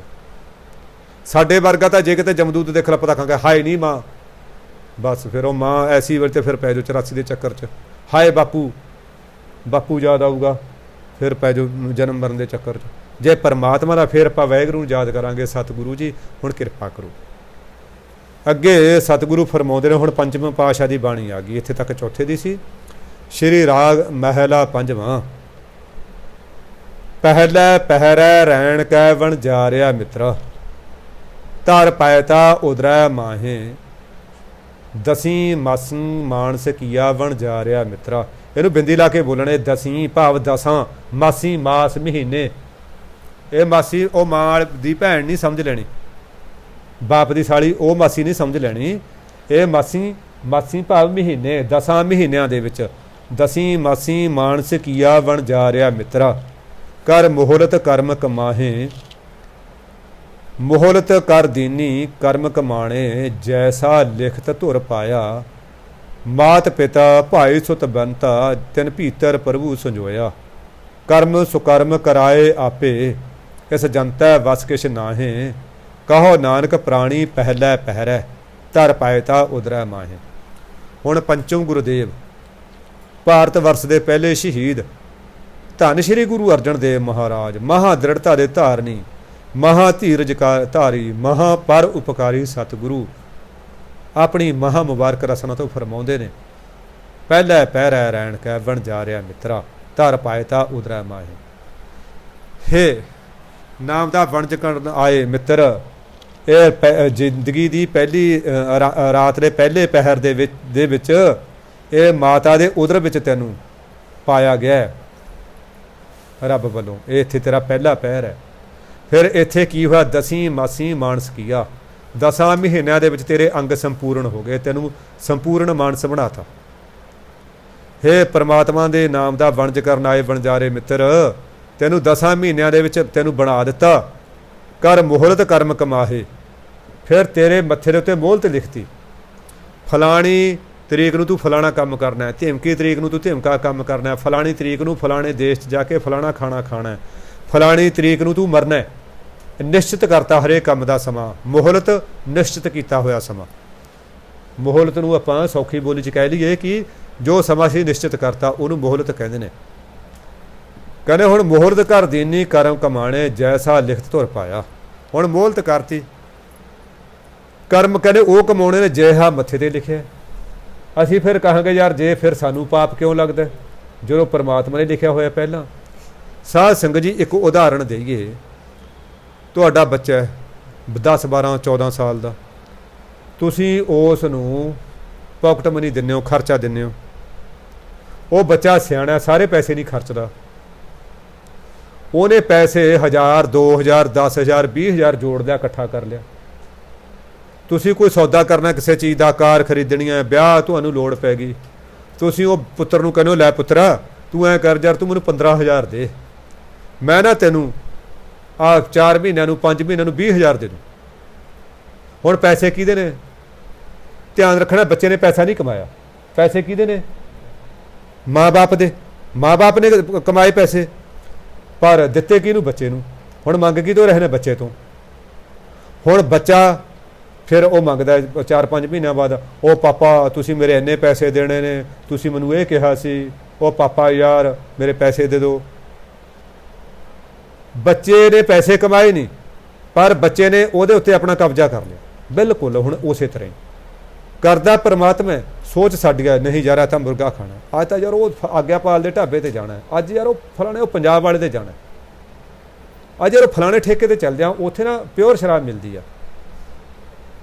ਅਸੀਂ ਆਪਣੀ ਮੋਹਰ ਲਾ ਲਈ, ਫਿਰ ਸਾਨੂੰ ਭੋਗਣਾ ਪਊਗਾ ਹੀ ਪਊਗਾ।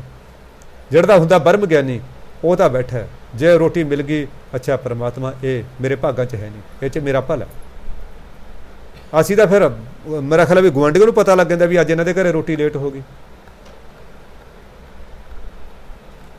ਅਸੀਂ ਨਹੀਂ ਹਾਂ ਅੱਜ ਤਾਂ ਸੋਚਣਾ, ਅੱਜ ਤਾਂ ਜੀ ਕਰਾਇਤ ਨਹੀਂ ਕਰਨੀ, ਤਾਂ ਰਹਿਤ ਦੇ ਵਿੱਚ ਰਹਿਣਾ।